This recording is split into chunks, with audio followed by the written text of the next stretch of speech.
Yo guys, welcome back to another video. I'm here once again with the green goat himself, Raphterra. Hi, how you doing? Great to have you. Hello, I'm glad to be here. We've finished solving OP15 for the green players. Very excited for OP16, but we still have 1 month to go. Yeah. And we just finished our Borsa Quasar arc, so we're finally out of that, and it's been nice. But I think I speak for both of us when I say we're ready for OP16. We're ready to get some new cards and have some fun, right? Yeah, I like the Borsa Quasar arc more than the NL arc, if I'm being honest. That's true. Just because the meta seemed to be wider when there was Borsa Quasar. Yeah, I Unlike do. now, it's mostly purple NL. Yeah, there's pros and cons to it, right? Yeah. But yeah, thanks for coming on again. We're definitely going to be the main point of this video is to be talking about, you know, OP15 meta for Mihawk and Bonney. And just quickly at the top, would like to shout out that you did just update your guides for them. So if you want to give a quick shout out to your Metafy or anything. Yes, for anyone who maybe wants to go deep into green Mihawk and green Bonney in the OP15 meta, I created a guide focusing on them. So it's the ultimate guide to green control in OP15. It's free for my Metafy subscribers, but you can also buy it separately. But in case you don't want to spend any money, I might release some free stuff in the next weeks if I'll have time to do it. So just follow me on Twitter, follow me on Metafy, and watch out for my releases. Nice. And I'll have all the links and everything on the screen and in the description and everything. Yeah. Also, Fidelio, I think, also updated your guide for Bonney for OP15, right? Yes. My the OP14 guide was updated for 15. So if you've purchased the OP14 guide, you get the OP15 update for free. And I have a 50% off code. It's OP15 pizza or I'll double check and make sure it's right. It'll be on the screen. Yes, it should be displayed. Yeah, I watch your stream and I see it displayed there. Yeah. Yeah, for all the loyal fans, everyone who watches the streams and tunes in, they get all the nice juicy discounts. But yeah, and I've been able to go through your guide too, and when people ask me if it's worth it, because I have some people ask me that are like, is it worth it? Should I want to join Raphterra's Discord? And I'm like, honestly, like just on like the gameplay videos you put out alone, I feel like it's worth it. Like, and as someone like me who I consider myself like a Bonney veteran, you know, like I feel pretty comfortable on the deck. And especially, but like I'm not as good as on Mihawk. Like I've been in Mihawk rehab. We've been kind of joking this month or so. I've been relearning Mihawk kind of, and just having like the high quality gameplay videos and stuff is like so nice. Honestly, I feel like we don't have enough of that in the kind of guide space. So just wanted to personally mention that and say that I really like those videos and they help me for like learning and just getting a different viewpoint on things. Yeah, thank you. But honestly, if I think if a player spends enough time on a deck, you don't really need any guides. Right. It's more of like buying the time that you're gonna spend. That's how I see it. So Yeah. Okay. If you have time to grind, I think you don't need to purchase guides. But if you want to save time, maybe if you're reaching like a ceiling and you don't know how to improve, I think that's the time to buy one. But otherwise, should be fine. The community aspect is nice too, though. So like joining the Discords, having people to talk to, reviewing gameplay, having other testing partners and stuff within that group, I think is pretty valuable. So that's another thing to consider when joining like those kinds of groups. Sometimes just like a single sentence that you see, it can change the game, right? Like sometimes someone just mentions do this against this deck. Then that's the key to winning already. Yeah.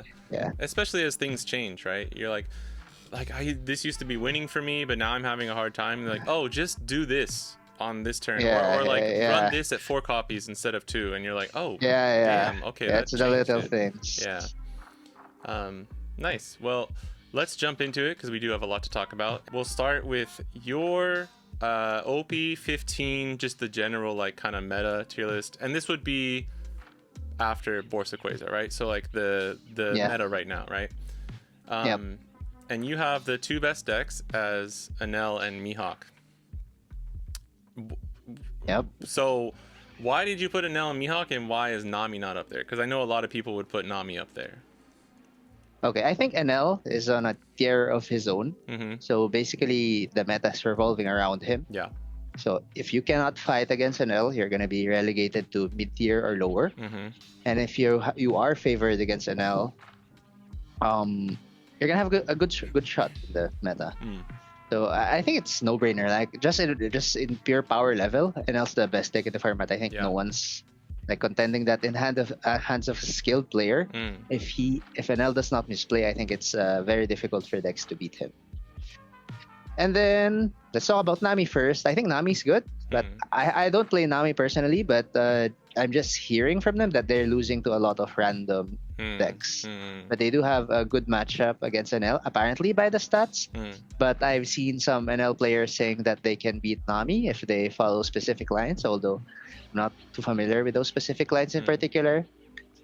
And I don't rate Nami very highly because mainly I play Mihawk, and Nami is a little bit of a very good matchup for Green Mihawk. Yeah. And Nami is very highly represented right now, meaning Mihawk has something to prey on. Like Mihawk is a predator of a lot of decks, so one No. I thought it was sorry, not like that. Not like prey that. Prey and predator. Well, no, he's a hawk. He's a hawk, so he's hunting his prey. Yeah. He's hunting his prey. Yeah. So Nami is one of his preys. And then generally, I think Green has historically had good matchups against Yellow. Yeah. And there are still plenty of Yellow decks. So Sky Luffy, Blue Yellow Nami, Black Yellow Moria. Blue Yellow Boa is disappeared a bit since the Borsaqueza are banned. But I think it's still pretty good. It's just underrated. Maybe people just got tired of playing it. So the yellow decks, Mihawk has a favored matchup against, slightly favored against others, depending on who you're playing. So it's like maybe like 30% of the meta would be yellow, and Mihawk has favored matchups into them. Lucy, I would say it depends on your build. Lucy is a popular deck. I've had a Mihawk build that does like really well into Lucy. I was running Carrot and Laboon at the start of the format, and I win most of my games against Lucy. But in my latest build, I took out Carrot, and it's a little bit harder now. Maybe I'll put it in slightly unfavored with my latest build. So it depends on your build. I think you can handle Lucy well, and apparently Lucy also has plenty of losing matchups. They lose to NL also. So I actually don't meet Lucy. Sky Luffy? Sky Luffy is hard for Lucy. Yeah, I don't meet Lucy a lot in my tournaments. I met him a lot at the start of the format, but I was playing Bonney then, so I was destroying him. But now that I've transferred to Mihawk, I rarely meet Lucy anymore. And then the controversial one is the NL versus Mihawk matchup. And just by stats, it says Mihawk is very unfavored against NL. And at the start of the format, I thought the same. Like I was really fucking struggling to how to beat NL. But then I just kept testing it. And then once you get an understanding of the weaknesses of NL, you'll notice that it has a very same-ish pattern that it plays every turn. And you can kind of plan your build and your plays around that. So right now, in most of my games, I win most of my games against NL going first. And then going second, I think they have to draw or play perfectly to win against me as long as I'm playing well. So I put it in a 50-50 matchup. I win more games than I lose with NL, but I think my opponents are not playing perfectly as well. But I think I consider it an even matchup. So if Mihawk has an even matchup against NL, good matchup against Yellow, then he also destroys a lot of random decks like RG Luffy, right? We have favorite matchup. Ace, we have a favorite matchup against. So I that's why I consider Mihawk one of the best decks to play in the format. Nice. Any disagreements? No, I mean, we can take a look at my list after this.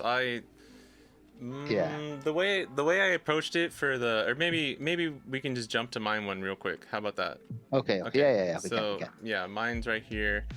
I tried to simplify it a little bit too. I didn't want to put too many. So like, my thing is, I think Anel's best deck in format, like you said, no one's even gonna try and argue that right now.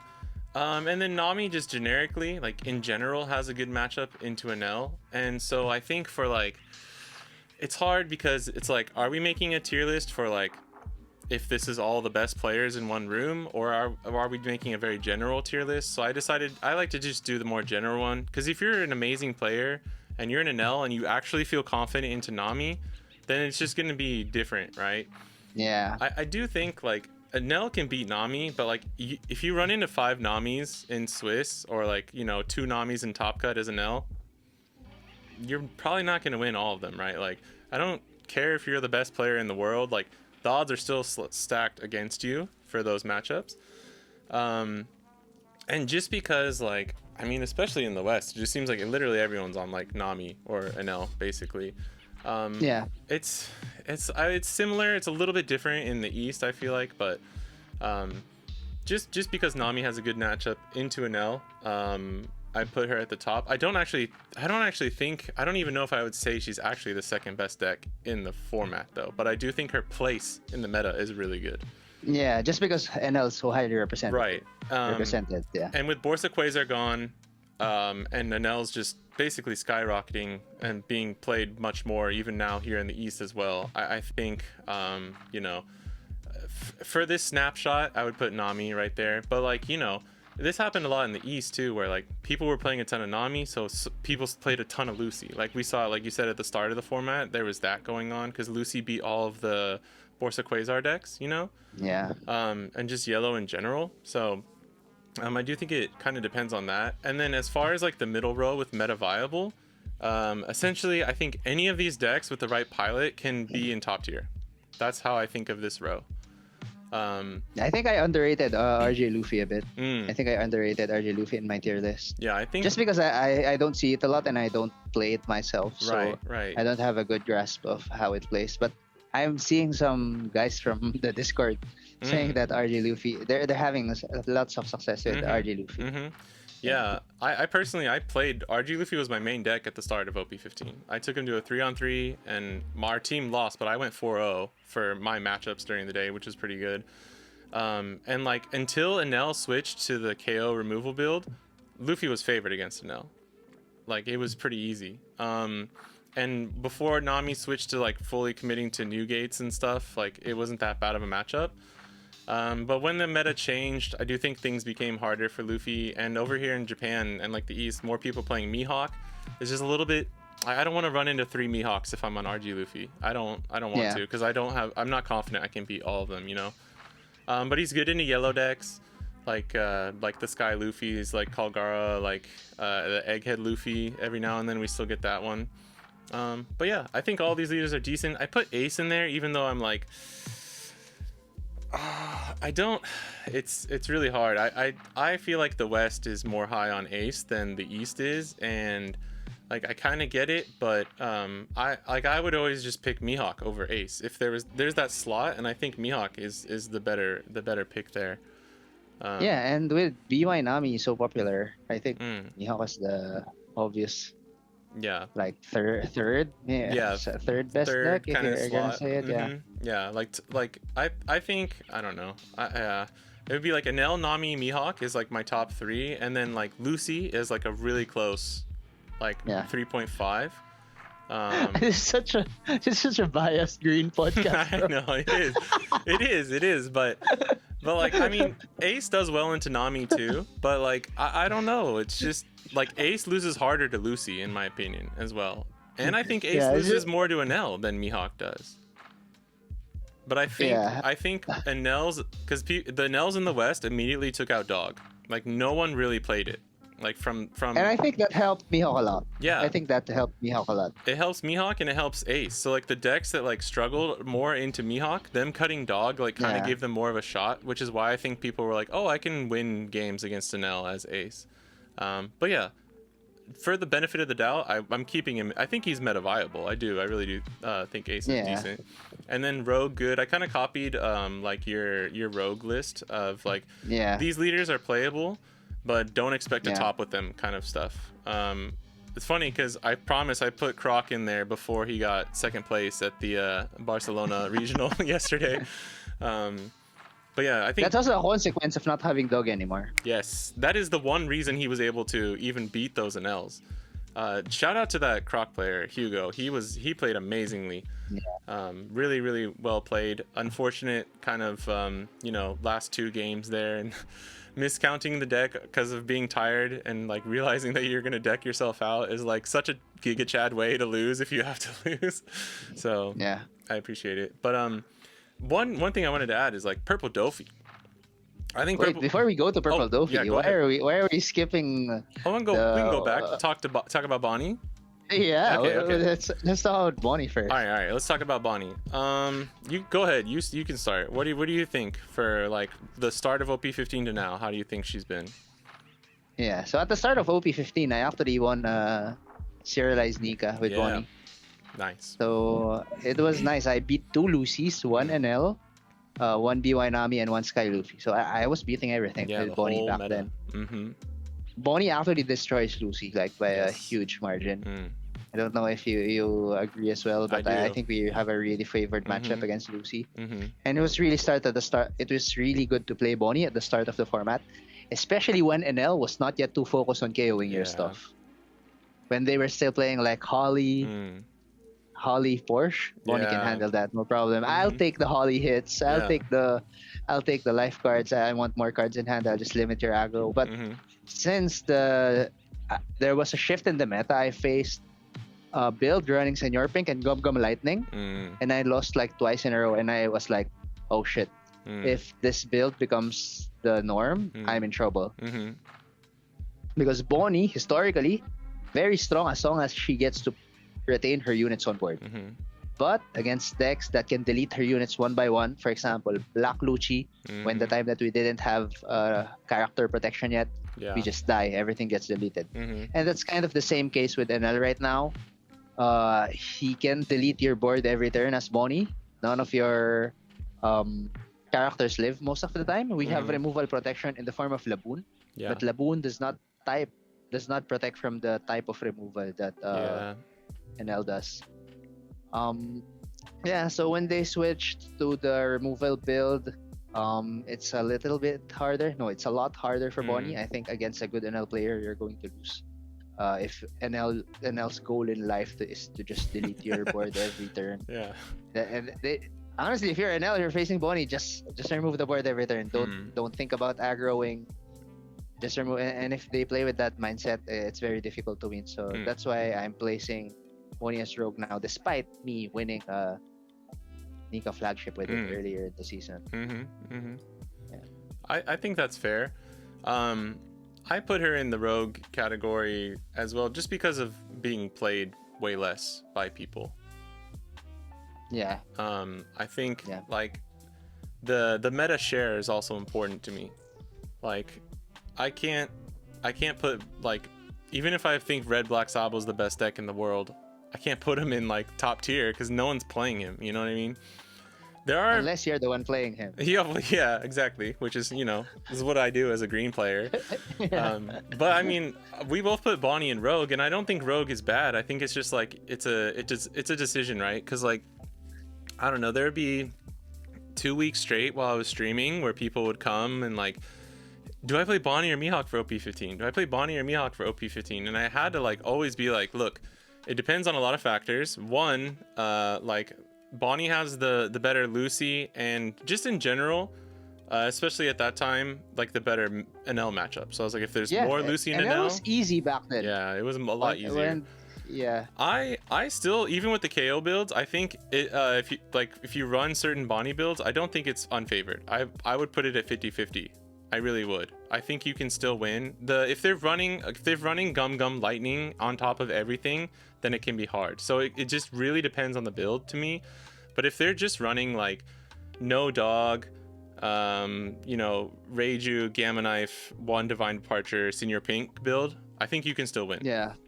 you really want to go first, and you need to curve out with some like EBO3 Bonnies and stuff, but like you can still win. I don't think it's an impossible matchup or anything, but like kind of like you said, what I noticed towards the end of the meta, or like I guess we're close to the end of the meta, like towards this part of the meta, I was, because the other thing too is like if I tech too hard for Enel as Bonney, and I start to lose other matchups like Ace or Nami, like because I don't have as many boss units, or I like cut down my 8-cost Mihawks or something like that, right? And it just got to this point where I was like, I feel like I can, like, Mihawk has just as good of a chance as beating Enel right now as Bonney does, and I just destroy Nami. I need to practice the Lucy matchup and probably tech for it with my build if I'm gonna see them, like, but it's like, man, just because like especially with the Borsa Quasar meta, like Bonney versus Nami, I still think it was a good matchup, but like it just goes on for so long. Like my last CS qualifier chance that I had, round 3, I went 2-0 in round 3. Unfortunately, it was my friend too, so we had a good time, but like he played 3 Robins, healed 8+ times, and did 2 Borsa Quasar loops on me, and the clock is down to 30 seconds, and I have to just go for lethal, and I lose because somehow he had like all counter too, and I was like, dude, this is, you're killing me. But like, so, and then I took Mihawk, my second one, the one before that, Mihawk, I hit a Nami round 1, the game was done in 10 minutes. And he did like double Robin, Borsa Quasar, it didn't matter. Mihawk just beats Nami no matter what. So I feel like I'm at like a therapy session. It's okay with it. The trauma. It's okay. But like that was just annoying, right? And I've talked about this before, but like Bonney was getting to the point where it's just like I had to play perfect. I had to draw decent, and while I was still having a good time and having fun, because I love Bonney, it's a really fun leader for me, and it's a very rewarding deck, I think. I was like, I just can't do this every time. If the meta is gonna be like, if it's gonna come down to a trigger, or if Enels are gonna switch to this cringy ass KO removal build, like I just can't do it every time. So I started leaning more towards Mihawk. But I do think Bonney is still decent. It's a good choice if you want to run it. Bonney still handles some of the rogue decks that Mihawk can't, you know, like even without Kid and Dofi, Bonney is still just a very good like rogue deck destroyer. So yeah, that's why I put her there. The main difference between the two, Mihawk can search for low end Bepos and 9-cost Mihawk. Everything. He can search for everything. Bonney can search for fucking 6-cost. Yeah. Law. Oh, Cavendish. Your Cavendish is gonna get blown up on curve. I mean, I don't want to disrespect Cavendish. He's a strong card. He's the boy. He's the boy. In the late game, there's no card like you're gonna be digging for. No. In searches, you want 9-cost Shanks, but you have to manually draw it. Maybe there's Secret no Bonney. like 8-cost Kid right? that's like carrying us. Previously, we were fine because 8-cost Kid could carry a lot of matchups, but right now. There's no boss card for Bonney that carries matchups anymore. That's what's lacking. Yeah, so I wish 9-cost Zoro could, but even 9-cost Zoro can't. Like, even if 9-cost Zoro was searchable, let's say, it's still not enough. Not enough. Law and Beppo searchable, but you don't have Don's Lefter stand for your leader effect. Yeah, so and in a KO meta, like a KO meta where like your Kid and Killers don't survive, your Smoker's never gonna survive, Cavendish is dead, like Law and Beppo is not a great choice for top end for Bonney. Although I have played him a bit in OP15, and he can be strong, but it's like you're just taking such a risk, you know, by playing the top end that's supposed to be in the deck, which is funny from the starter deck. But yeah, I do think other decks though, like Croc, Green Zoro, I think is okay. Like I know Cirrus just topped with him in the Australia, I think it was Brisbane regional. Purple Dofi has popped off in Japan. Oh, really? Yeah, I personally know a couple people that play it, and the guy that got Akanashi, he got second at the did something just okay, sorry. He got second at a Japanese CS at the beginning of the format or whatever, and he's won a bunch of like unofficial stuff and done well with it too. He's a really good Purple Dofi player. He actually has a good matchup into like NL and Nami, and you like Ace is the only deck you really don't want to see. But Ace is like not too much represented anymore. Yeah. So Right, yeah. yeah, especially in Japan. So it's like a good pick. And then I threw Kalgara in there just because he's kind of like a spicy little rogue deck, you know. Yeah. Sky Luffy is really popular in my area. Is it as popular in Japan? He goes up and down for us. Like before, remember that flagship I was telling you about where I ran into a bunch of random stuff? There was like a million Sky Luffys there. Yeah. Sky Luffy and Lucy do this thing where like every 3 weeks in Japan there's like 50 of them at a 64 person flagship, and it's like, what? And then Enel still wins or Hanami still wins, but it's like I think he's still kind of popular. Yeah. He's super popular here. I don't know why. I don't know why either. I was surrounded by, in my last flagship, I was surrounded by Sky Luffy. I was playing against Sky Luffy, the guy beside me playing Sky Luffy. Really? Also. Yeah. That's why I think it's a decent deck. It just needs to curve out. Yeah. Yeah. And I think Croc, maybe you can place it in meta viable as well. But maybe now, if you say that Purple Dofi has good matchup against NL and Nami, it's pretty if good. it gets more popular, might be bad news for Mihawk. Yeah. I don't know why. I think it's my lack of experience playing against Purple Dofi. I feel scared when I play against Purple Dofi just because I don't have experience against it. It's not like NL where you can practice it every other game because everyone's playing it. Yeah. Purple Dofi, it's a little bit of a rogue deck. It's kind of like Bonney in a way. It's like the purple Bonney. Skill check, If you don't know how to play against it, and I don't know how to play against it. I do think like running 6 cost Law and 5 cost Perona is amazing against Purple Dofi. So like I actually have a really good friend who I did a 3-on-3. We've done a bunch of 3-on-3s, and he was planning on playing Purple Dofi for one of them, and I practiced the crap out of that matchup in OP14 with him with that because we were expecting a lot of Bonnies, and I was playing Bonney. So yeah, I think it was easier with 10 cost Dofi with Bonney, but yeah, if you can go super wide with Law and Perona, you don't even need top end to beat Dofi in the end as Bonney or Mihawk. But yeah, it can be difficult for Mihawk for sure because you don't have the same leader effect as Bonney. I think Bonnie's leader effect helps in that matchup a lot, but yeah, I definitely don't want to run into a bunch though. If I'm on Mihawk, not a bunch of like Dofis and Crocs. I don't really want to run into those as much as I'd rather see like 5 Namis in a row, you know? Yeah, but my game plan before against Purple Dofi was just to play 3 cost Toshigi with 7 cost Shanks. But the builds now don't have 7 cost Shanks anymore, so I don't know how to play against them yet. But sorry. No, it's okay. You got off track. No, yeah, but that's good. Let's maybe move on. I think. By the way, it's just funny that I think most podcasts when they talk about the big 3, the triangle, it's like NL, Nami, and Yellow, or green in general, but only in this podcast where we talk about NL, Nami, and Mihawk as the top 3. Only there. Yeah. I mean, I think it's true. I think it's really I think it's true too. I mean, of course we're gonna say that. Everyone's gonna think, you know. I mean, wait till you see my Mihawk matchup tier list. But I just want to say, I know it's weird. It's a badge of honor to be like a green player at this point. I don't take myself too seriously. Like, let me just say that up front. But people, especially people in the West, they really like have a weird thing about green players and just being like, oh, they're just crazy copers and stuff. And it's like, bro, like, I wish I could like, because I know a lot of people in the West can't really keep up with all the results in Japan and stuff too. I was like, I wish I could show you how much Mihawk is winning. Mihawk was like the second most winning leader for our CS qualifier, and he's up there in like flagship and the extra grand battles and stuff too. Like, I have a friend who just won 2 extra grand battles in a row, day after, like back to back, 2 days with Mihawk, like last week. He's fucking good. I don't know what to tell you. Like, if he's good enough to make me be like, I think I need to stop playing Bonney and just play Mihawk. Like, if it's that good, then you know I'm not coping, because I would rather play Bonney. You know what I mean? So if there's anything that could prove to someone that I'm not crazy, it's that. I know why. I actually know the reason why. Okay.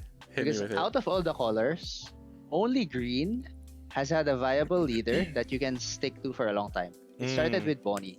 And every format from OP07 up until like OP13 or Mm. OP12, right? Mm. Bonney was fucking strong. And then Yeah. now Mihawk is becoming the same thing. Mhm. OP14, he's strong. OP15, he's still strong. Mhm. And other colors don't have that. No, they Like don't. if you're a black main, you from Teach and then black Lucci, right? And then Yeah. black Teach.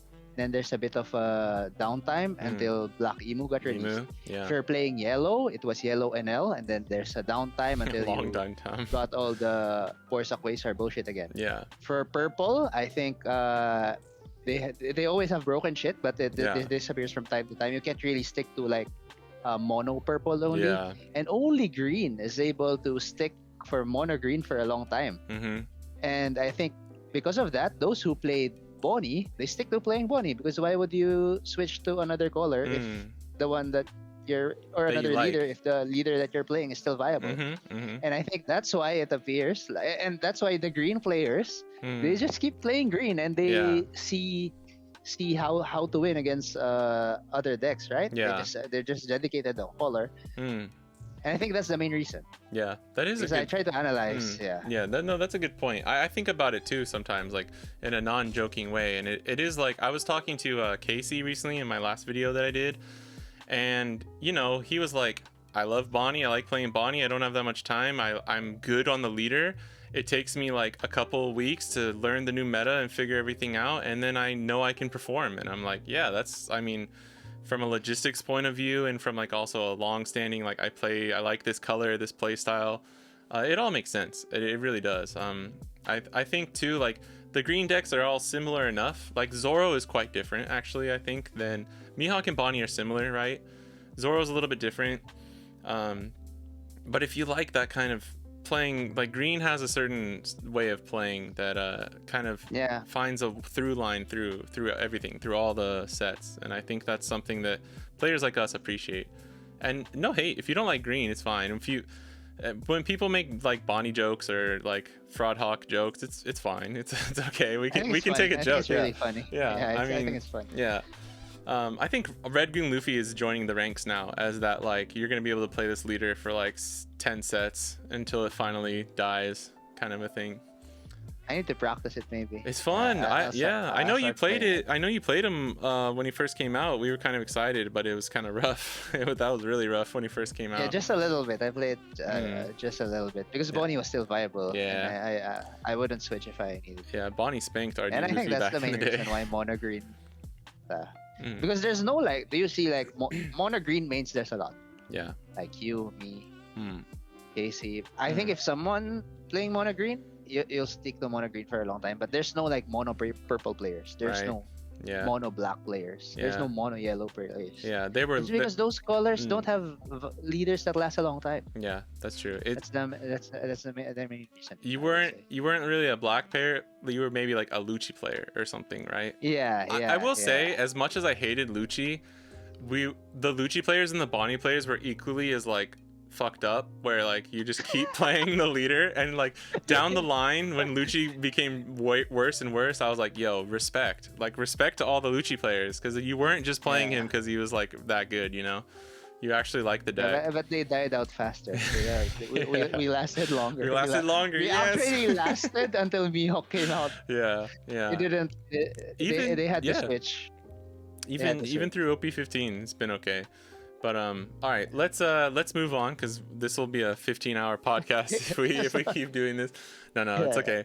All right, ladies and gentlemen, we're gonna jump into the Mihawk tier list, like matchup tier list. I'm gonna go first, because I actually think I have Raphterra always makes these tier lists, and it's like nothing. You don't lose to anything, like nothing in unfavored.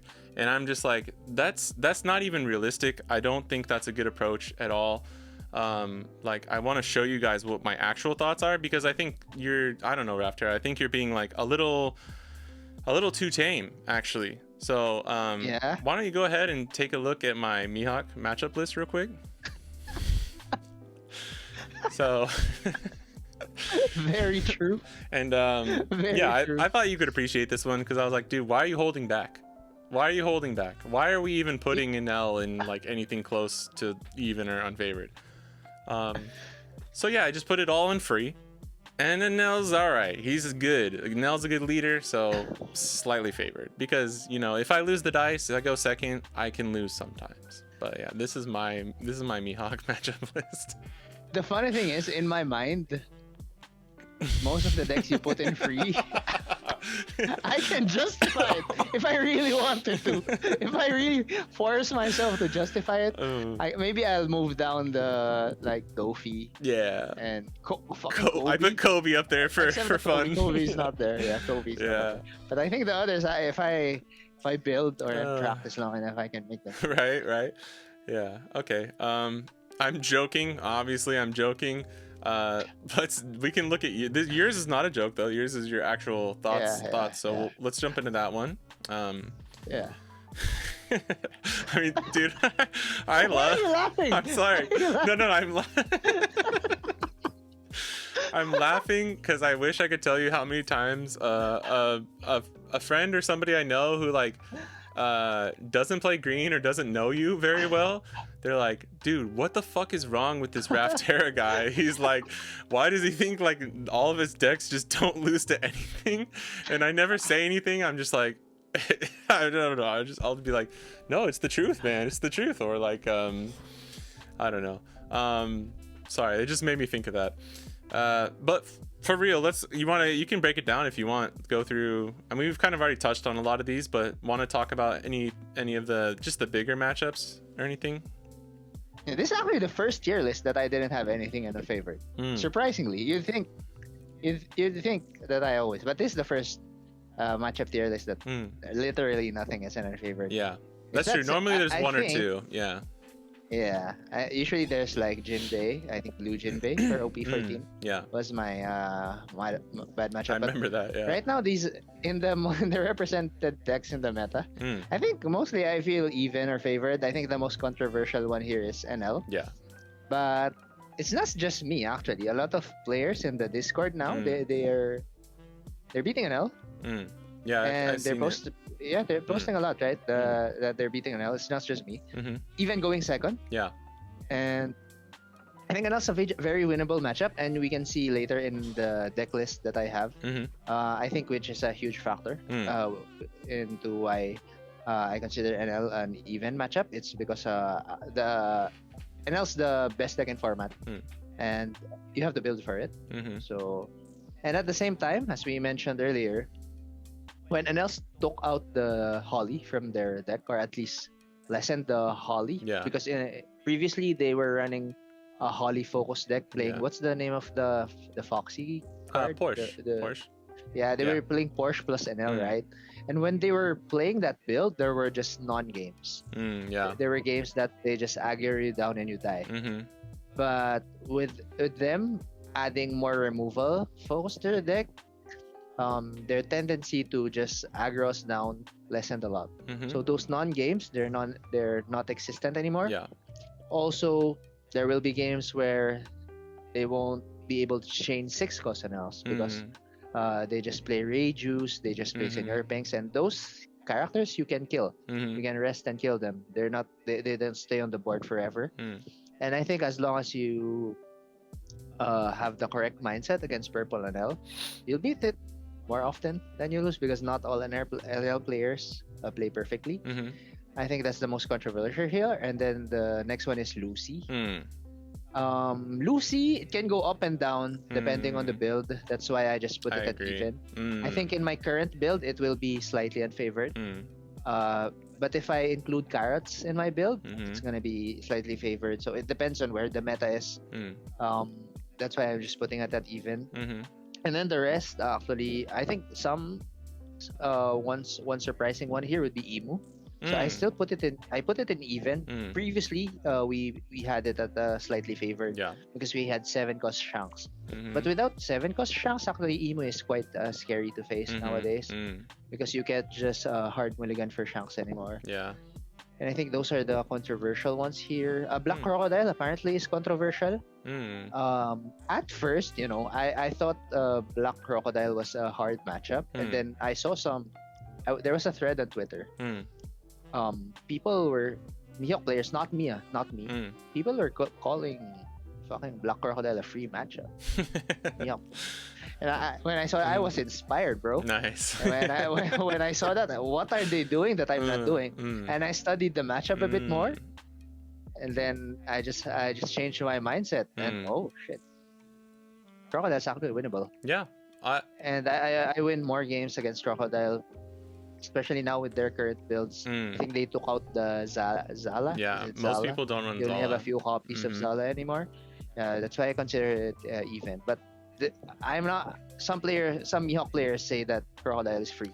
I'm not. It's not even me. I agree with you though on this one. For Croc for sure. I think. I would say like Purple Doffy is harder than Croc. I think.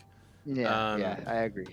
Because yeah, me too. In my own testing, most of the games, I haven't played too much Croc in OP15 like against him, but I also, that's another matchup I played a lot of in OP14 as Bonney and a little bit as Mihawk, and I think it's a skill check deck. Same thing with Purple Doffy. Like you really need to know what to do, and I don't think it's that bad for Mihawk. I really don't. Things can get a little bit out of control if they run 3 to 4 Zala and they see it on curve and they get things out of range. For the 9-cost Mihawk, like if they get their Crocs out of range, it can become hard because you can only stun them with La and Beppo. But yeah, I agree with that one. Yeah, and then one more thing here, maybe you'll see the yellow decks all in slightly favored or above. It's because we run 4 of the yellow decks in the slightly favored are all yellow aggro decks, and we run Electrical Luna for NL, and it happens to counter yellow aggro as well. Thankfully. But I'm not putting it in super favored or anything, especially against Sky Luffy. I think against Sky Luffy, you need to see Electrical Luna. And if you don't see Electrical Luna, it's going to be a very close game. Yeah. I win most of my games against yellow aggro, but they tend to be like super close, like just because I drew Electrical Luna. Yeah. And then the Nami matchup, I think we don't need to debate too much. I think it's everyone accepts that the favored matchup for Mihawk. Nice. I think I don't have a real Mihawk tier list, so I was just gonna say what I would change. I agree with most everything. I would probably just put like Anel and Lucy in slightly unfavored. Just again taking the general approach of like Anel on KO builds and us teching for things that make the Lucy matchup a little harder. But again, like the list, like if you're running Carrot, if you're running Laboon, if you're running like 3 to 4 stun Bonnies and 4 Laws, like that's a good way to approach the matchup too.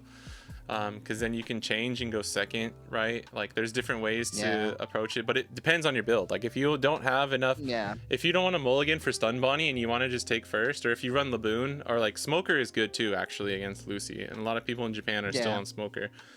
So that there's a lot of variables for Lucy. That's why I would just say like in general slightly unfavored to even, and then Anel like slightly unfavored to like close to even. Just on a very general level, I think is fair. Everything else, I just agree with you on. Yeah. Okay. I think next. Oh, one more thing. Sorry. Yeah, go ahead. One more thing about the NL matchup. Some days I go like 5-0 against NL, and then some days I go like 0-3. Yeah. And the main difference that I observe, your mental state while playing against NL really matters, because every small decision matters against NL. So yeah, you just have to like play with a positive mental state and make sure that you're like well rested. Yeah. Because in my opinion, it's a fun matchup. I have fun playing against NL because you really have to think through your turns. It's never cookie cutter on how to beat it. And when you beat it, it's so fucking satisfying. Yeah, it feels good. Especially when you go second and you beat NL, it means you grinded that to win. So I actually find the NL matchup very fun, but yeah, you need to know what lines to go for against it. And if you want to, you can purchase my guide. There you go. Yeah, and from watching some of your vids and some of the like other things that people have said in the Discord too, I feel like I've gotten better at like like the other day I had to like when you have one of those games and you're like, I'm so proud of myself right now, like I played that perfectly. I beat Anel going second as Mihawk, and I had this option to just start spamming Law and Beppos, like towards the end game, and I took 2 extra turns to just spam board and do other things that I probably normally wouldn't do otherwise. And to see the payoff, it was amazing. I was like, it's a little risky, but I think if I you know, play smart and like don't make any mistakes doing this risky line, then I'm gonna win. And I did. And I only needed like 1 Law and Beppo in the end. And I was like, man, that was like the old way I would have approached this matchup. I probably would have just tried to spam the 2 Law Beppos, survive, and then like try and win, right? Which used to work sometimes, but like I feel like you have to adapt as Anel adapts too, right? And yeah, the reps, man, the reps, and just like don't do pointless reps, right? Like for Anel, you need to really focus on like why you're going to be doing the things you're doing, and pay attention to what changes. And then like you said, like the mental state, because it can feel like RP Law again. It can feel like Sakazuki sometimes, when they're just like, they have it all and they just Gamma Knife you 4 times in a row and you die. But knowing like Mihawk's a crazy leader, because they can KO my board 6 times in a row, and like same for Bonney too. Like they can KO my board 6 times in a row and I'll win, and I'm like, how did I win? Like you can still come back. It's crazy. I think it's harder for Bonney now, though. A little, yeah. I think it's a lot harder. Yeah. Mihawk, with the events and just being able to leave more Dawn up, I think has the slightly more tankiness. But man, it's crazy. Sometimes I'm just like, you know why? You know why insane. Mihawk is crazy? Yeah. It's because of Perona. Because Wait, of which Perona, one? you can search for a game, the one cost Perona. Yeah. You can search for any event that changes the game. Anything. It's crazy. And then you can bounce her back with 6 cost Law, play her again, and get another event that changes the game while Law is a blocker. Yeah. So that's why you never give up when playing against NL. No matter how bleak it is, no matter how much your board gets deleted, no matter if you're 0 life already, they're still at 5 life. Yeah. You never give up. Try to find the winning window. And it's so satisfying. It's tiring. Yeah. Games against NL are very tiring, very tiring, but they're very satisfying once you pull it off. I agree. That's a great point. Yeah, like it's just, I like decks like that. I like decks that like you feel like you always have a shot, right? It's the Hody Jones effect. It's the Hody Jones effect of like, if I fucking top deck that Hody Jones, I can win this bitch. I can still win it. Like I have a way.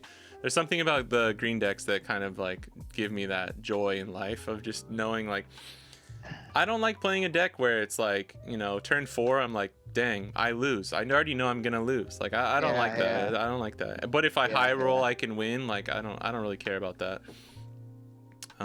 We can go to the build later. To discuss it more. Sure. Yeah, let's keep it moving. I think next we have this is the Bonney matchup tier list, right? Okay. Yeah. This is a little bit.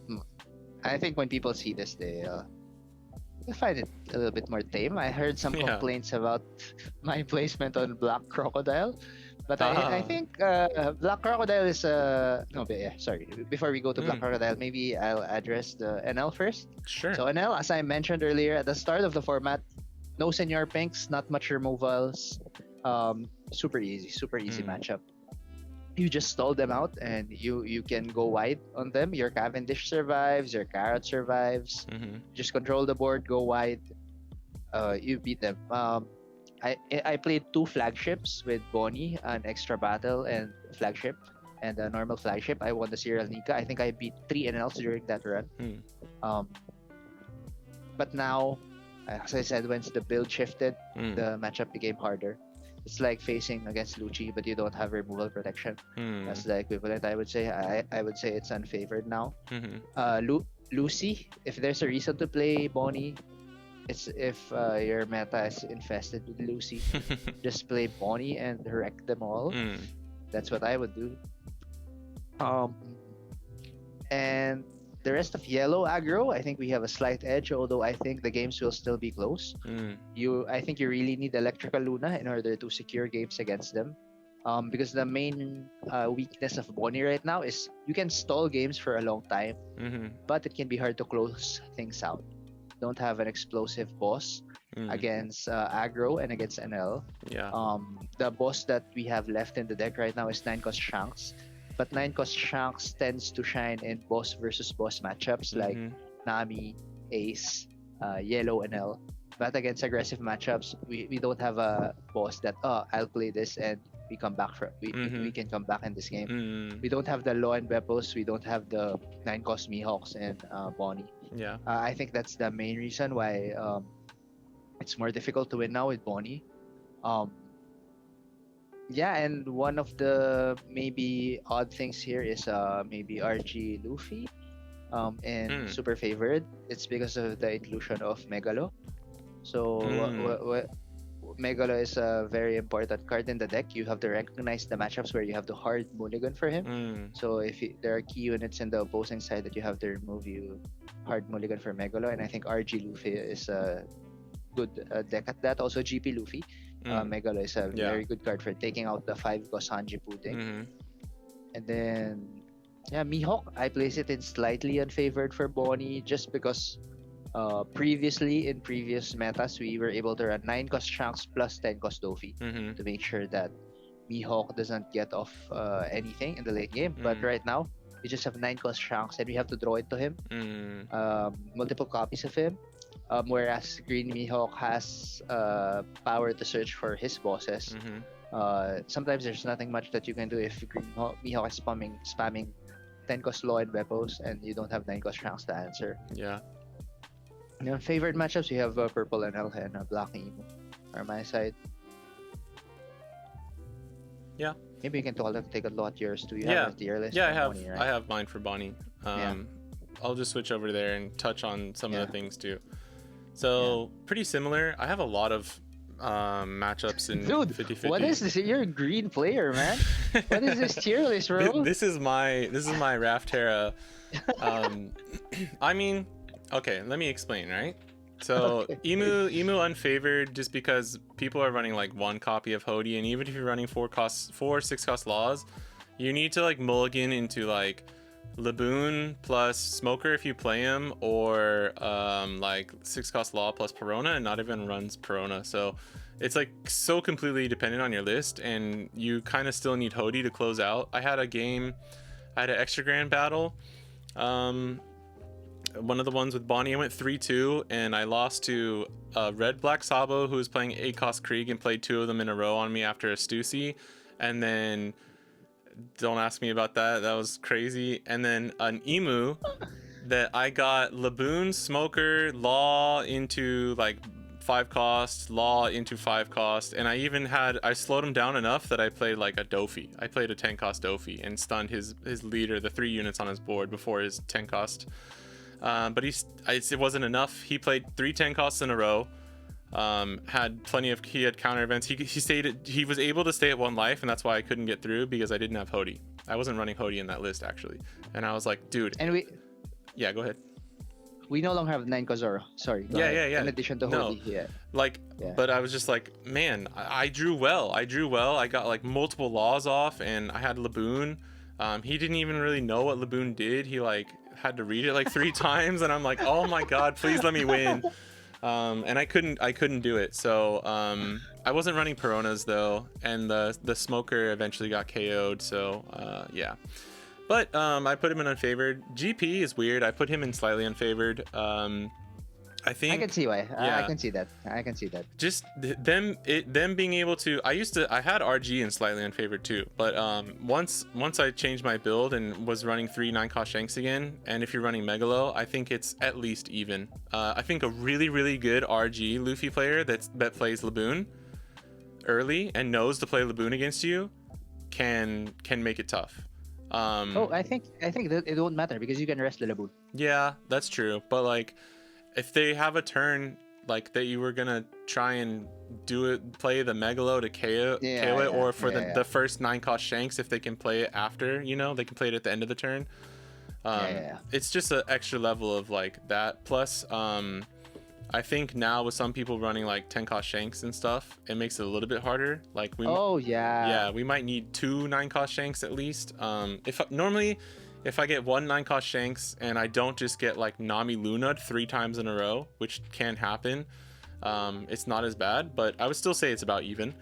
GP, they can just control your board too much with having like the 7k bodies, and unless you're running, I think, Perona, I think you need to be running 5-cost Perona and like Megalo and beat them on the Luno. Yeah, you need Megalo. You need Megalo to beat them. Megalo, Perona, and like beat them on the stun war, which is like hard. It's hard to ask for all of those things. Yeah. So I put him in slightly unfavored.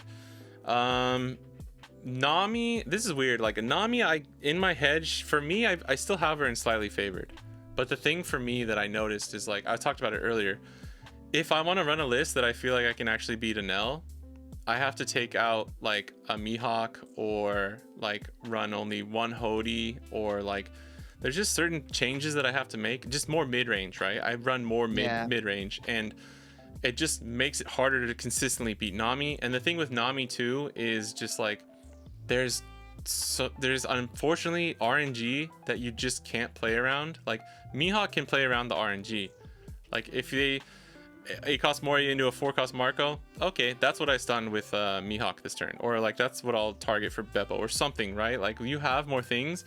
If Nami hits like 3 Thriller Bark triggers from like turn 2 or 3, and then hits the 8-cost Moria into 4-cost Marco on their last life, and you don't have a way to deal with it, it's harder. You don't have the bigger bodies. If you're lucky, you draw your unsearchable Shanks. Mihawk's great in that matchup, so if you run like 3 Mihawk, 3 Shanks, and like 2 Smoker, I still think that matchup's fine, but you can't always do that. So like I kind of just put her in even though I really want to put her in slightly favored, but I'm kind of doing a thing that I normally don't do, and I'm kind of giving them the benefit of the doubt, and just like for certain builds and for certain like ways I'm approaching the meta, I do think Nami is close to an even matchup. Same thing for I observe that I lose games against Nami when I don't draw my bosses. Yeah, like you can go as wide as possible, but sometimes it's not enough. You need to be able to answer their 10-cost Newgate with a 9-cost Shanks, or even just one 9-cost Shanks is enough. Just one, one. You just need one, because it KOs something and then you can use it to hit into the other rest ones, but it's unsearchable, so that's why I'm not putting it in favorite. Yeah, I agree. Croc, kind of same thing. Leader effect plus like playing 4 6-cost laws, I just can go super wide. That's how you win that matchup. Enel, we talked about it. You could put Enel in slightly unfavored if you want. I consider it like if Nami is between even and slightly favored, Enel is between even and slightly unfavored. So it's just like up to you depending on like for this list, it's like I'm building for Enel, so my Nami matchup slightly worse, but my Enel matchup slightly better, right? Like, so that's how I'm kind of giving people the concession here. And then Mihawk, if you build super hard for Enel, you can do it. Yeah, you can. And I'd rather beat the Enels and then like just do the old I'll draw Shanks against Nami play, But it feels so bad if you lose against Nami. It does, dude. As a green player. It's so annoying. I hate it. I'm still favored, by the way, in like my personal games against Nami. I'm just putting her in even. But like, man, like no Bonney search. She hits like Girl into 5-cost Nami, into Robin, into Moria, into double Newgate. Or like the games I lose against Nami, honestly, as Bonney is like triple Newgate. Those are normally the games that I lose if I don't have Shanks. And even one Shanks can't handle triple Newgate if they're drawing enough, like, and can, like, their board's fine. Yeah, and at the back of your mind, you know that if I was playing Mihawk, I would lose against this. I know, dude. I know. That's one of the reasons. I mean, I'm telling you, that's one of the reasons, man. Especially during the Borsa Quasar meta. It was just so annoying. But, yeah, and then Mihawk, I think, because I did do some testing, it really depends. Like you said, we don't have Dofi, but then Mihawk's not running 7-cost Shanks anymore. Like before is like if you lose dice, they go first. If they get Shanks and you don't have, if they get 7-cost Shanks and we don't have, like 9-cost Shanks at 1 or 2, because if they're going first, we can't immediately answer the Shanks. If we're going first, we can. On 8, they play Shanks. On 9, we play Shanks, and we almost win from there, right? That's gone, but I still think if I'm running 3 to 4 9-cost Shanks in the build, I just hard mulligan for that, and then I think it's like just whoever goes first and plays better and draws a little bit better. But Mihawk has the consistency factor, while Bonney has the like leader effect plus 9-cost Shanks factor. So I put it at even. I think it could go either way, really. I can see that. I wouldn't put it at favored though. I would never put this at I slightly wouldn't. favored. Yeah. Not anymore. It could Yeah, only not anymore. it could only go down from even for me for right now. And then Ace, they can give you some trouble. I think if they curve out really well with like a Boa to stun your Cavendish or something. Like even if you get Laboon, right? Say you get a good setup, you get a Cavendish down with Laboon, but they do like Boa into like double Zoro plus Newgate or something. Yeah. Like the Zoro being able to swing into your board once you get an 8-cost Mihawk down or something kind of makes the matchup a little tricky.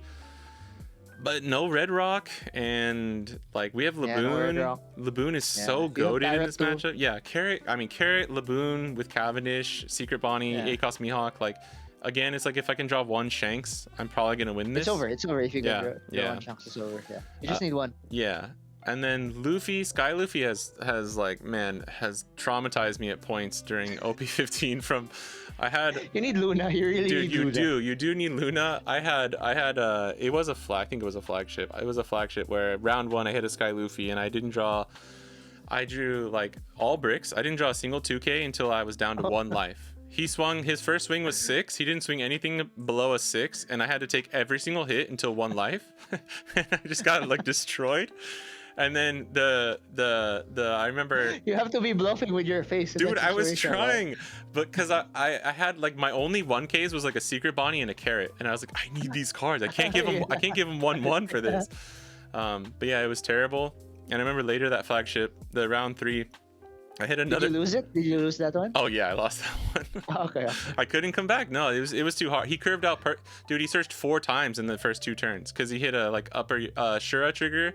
He did Nami, 1-cost Nami, upper yard, Shura trigger, upper yard for his like turn 2. He found all of his pieces and I just died. It was crazy. And then round 3, it was the Egghead trigger. Like it was Sky Luffy, but he was running the Egghead package. And his first 2 life were the 4-cost Anji and Jinbei, and then he had like perfect curve going first. I lost dice, and I bottom decked both my Lunas on a search. I did have 2 all outs and like drew like some blockers and stuff, but I couldn't come back. But I was like, I'm never fucking losing to a Sky Luffy ever again. And I before that I had been fine. I was doing well, right? But I do think if you're not running Luna, it helps. Like running, you have to pack the Luna. Yeah, if you know a lot of Sky Luffy, you're gonna be in the meta. I'm gonna run at least 2 to 3 Luna. Like I think you have to.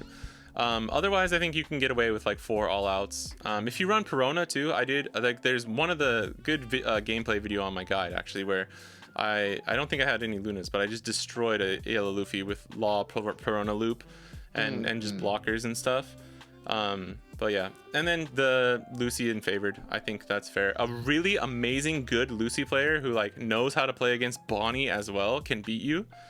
But like, man, I think out of like an insane low roll or something, or the craziest Lucy high roll I've ever seen, I don't think I've dropped games against Lucy as Bonney. And I normally can't say that about many matchups, like confidently, you know?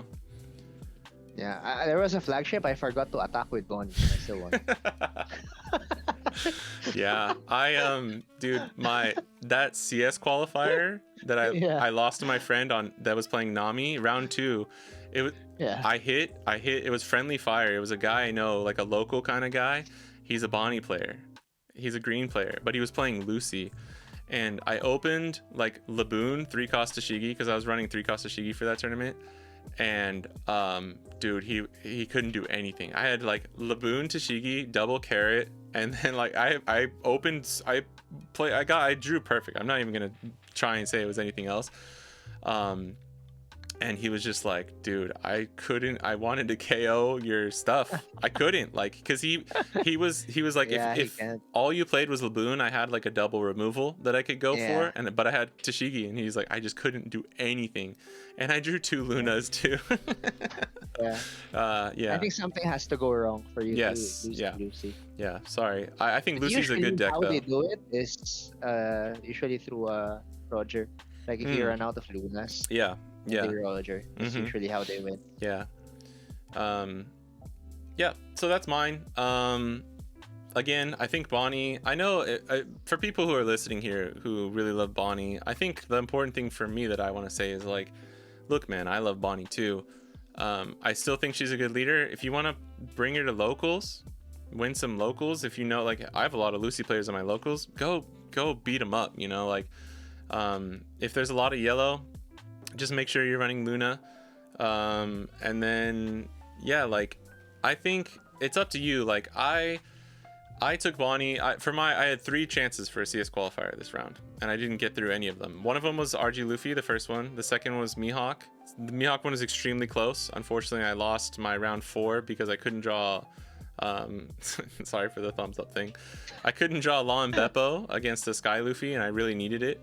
And then third one was Bonney. So, and then I brought Bonney to 2 extra grand battles and went 3-2 at both of them. My losses in both of those were unfortunate, but like, you know, I gave it my best shot, right? Like, I'm not saying you can't take it to a regional. There was a Bonney that topped at Barcelona this weekend, right? Yeah. Like, good shit, Yeah. great shit. But if there's ever a time I was gonna say, like, it's probably time to start looking at like other more consistent, powerful leaders, it's now. I wouldn't have said that up until now. Like, I'm finally like, I think you should look at Mihawk or RG Luffy if you're a Bonney player. Because I think those are 2 great leaders that you can kind of turn to and will do just as good, if not better. Yeah. Yeah. Yeah, things to look forward to with Bonney. We have the upcoming Zoro starter deck coming in July. Yeah. And Zoro is a supernova. Yeah. So. And historically, I'm not coping. I'm just stating the facts. So we had a starter deck Bonney, right? It had Kid and Killer, 2 cost Kid and Killer. It had 10 cost Law and Beppo. But One Piece, it's about the Straw Hat crew, man. And there are still 2 supernovas who don't have a dual card. It's Luffy and Zoro. And I don't know. I heard a rumor that it's coming in the starter deck. Zoro, Really? Luffy and Zoro, 2-in-1 card. Supernova I heard trait, it's you gonna say? be like, 6 cost to 8 cost. Dang. I heard some rumors. Restand 5 Dawn on play. Unremovable. And it's slash too, so you can use it for Mihawk too. Yes. Supernova slash. Okay, I like it. Yeah, that's a crazy rumor. I'm glad you heard it here first, guys. That's crazy. Inside scoop from Raphterra. Thanks, man. Something to look forward to. I'm very excited for it. Yeah, and 7 cost Hancock for OP16. That's a good card. I don't know. Oh, well, I think it's not just enough. for testing. Just for testing. You're just adding some more unsearchable. I just want more toys. I just want more toys to play with. You're just adding some more unsearchable stuff to our arsenal. Hey, it's unsearchable in Mihawk too, alright? So we're gonna have to start coping with that even now too. But she's a pretty alt art, so I want to put her in my Bonney deck. We should do an episode with the starter deck. Yeah. Oh, yes, please. Yeah. Lisa, oh my god, I hope we're happy. I know. I hope we're happy at that day. What is it, like July? Literally the future of Bonney striding on the starter deck. I think it's June for the East, right? I think it comes out in June or something. Oh, really? Wait, bro, that's maybe. fun. We might Is it? I think it's July in the East. So it's like, you know, early July or late June maybe for the, or sorry, July in the West. I think I misspoke there. So it's got to be a little bit before then, I think, for the Yeah, for the July East. 31 in the West. Okay, so maybe like early July-ish. That means, bro. July 2026 in Japan. Bro. Okay, so we'll get We'll get the leaks next month. Yeah, We get the next leaks. month. Yeah, we'll get the leaks once OP16 comes out. That'll be the next thing. That's awesome. Yeah. I'm looking forward to that, though, for real. So yeah, to all the Bonney copers out there, and like, look, man, I've said I'm gonna drop Bonney about 100 times. I said I was gonna drop Bonney before I got my top 4 with her, you know, at the Tokyo CS. So like, you can guarantee that I'll still be playing Bonney, right? I always try her out, like every 3 days. I play Mihawk, and then maybe something changes. I'll try Bonney out. Yep. I try her out very regularly. Yeah, I'm always coping on the side. Those late night sim games where I should be going to bed, I'm like, but wait, I'll play 6 Smoker and Bonney and I'll win. But that rumor is true, by the way. I'm not lying. Yes, about the Luffy Zoro 10 cost, the 8 cost 10 cost. Yeah. It's called I Am Luffy and Zoro, and it's an 8 cost event that plays out the secret rare. Bro, if we had that for Law and Beppo. Oh my Bro. god. Yeah, I saw somebody make it. I forgot who it was, so I'm sorry, but they made like a right when the Zehaha card came out, they were like, Yeah, yeah. where's I am Law and Beppo? Like, what the fuck? Yeah. Where's the green card? Yeah, that'd be funny. And it's just a really Yeah. cute like Beppo pose or something. Okay. Let's look at the Mihawk lists. Okay. We got 2 from you, and then I don't have a solidified Mihawk list that I've been playing, and honestly, most of mine are really close to yours. Because Yeah. I've been following yours and like some of the people in the Discord, and then kind of Yeah. putting my own little flair, little stank on them. But I have one that a cool list from Japan that's very similar to like the Southeast Asian Mihawks, and the Japanese Mihawks are quite different, more different than you would normally expect for being in the same type of region. So I have one of those to showcase, but I kind of like your list a little bit better, but I like the flavor of that one. But let's look at your first one. Yeah, this is the one with Laboon, right? Yeah, 3 we're Laboon, talking about the same 2 one. Yeah, 2 Stun Bonney. yeah. So I used this. This is the most recent list I played in flagship and 2 locals, and I went 11 wins and 1 loss with it. Nice. I only lost to. I played against 4 purple NLs, and I beat 3 of them, and I lost to 1 of them. I didn't face any Lucy with this list, so lucky for me. Just putting it out there. Yeah. My matchup list is in my Twitter. If you just go to my Twitter, the matchups that I faced. But yeah, this is just a list that tries to do good against everything. So I think if you're just a Mihawk player from OP14 coming to check in on OP15, one of the things that you would a lot of notice things are here is different. where is Yeah. a lot of things are different. Yeah. But the most noticeable one is where is 7 cost Shanks, Yeah. right? So in the perfect world, I would still run 7 cost Shanks. I think he's the boss card that makes Mihawk really, really fun to play. But unfortunately, you need the deck space right now is really tight, where every card that you draw has to be doing something against purple NL. Yeah. Against purple NL, it's the margin of error is very small. So if you're including 7 cost Shanks in your list, you're risking drawing it and doing nothing against purple NL. If you look at this list, all of the cards here of some sort does something against purple NL. So that's how the list is built. So in terms of boss cards, we have 9 cost Mihawk and Law and Beppo. Both of them stall cards that can do well against purple NL. They stun 1 unit, and then you combine them with Electrical Luna or 1 cost all out, and you can stun the whole board. So Electrical Luna and 1 cost all out are our utility events for the format. I think it's what other players call green slop. I don't know where that term came from. Yeah. I kind of The feel stun offended slop. because Yeah. they call us stun slop, but we've been stunning things ever since. It's not a true. new thing. Yeah, it's not a nothing new, thing. people. Let me tell you. Yeah. Yeah, it's nothing new. But yeah, it's our choice of utility events for the format. In OP13, the slots were taken by like Paradise Waterfall, Yeah. Spiderweb, because we were running things So to good. stand in against the mirror.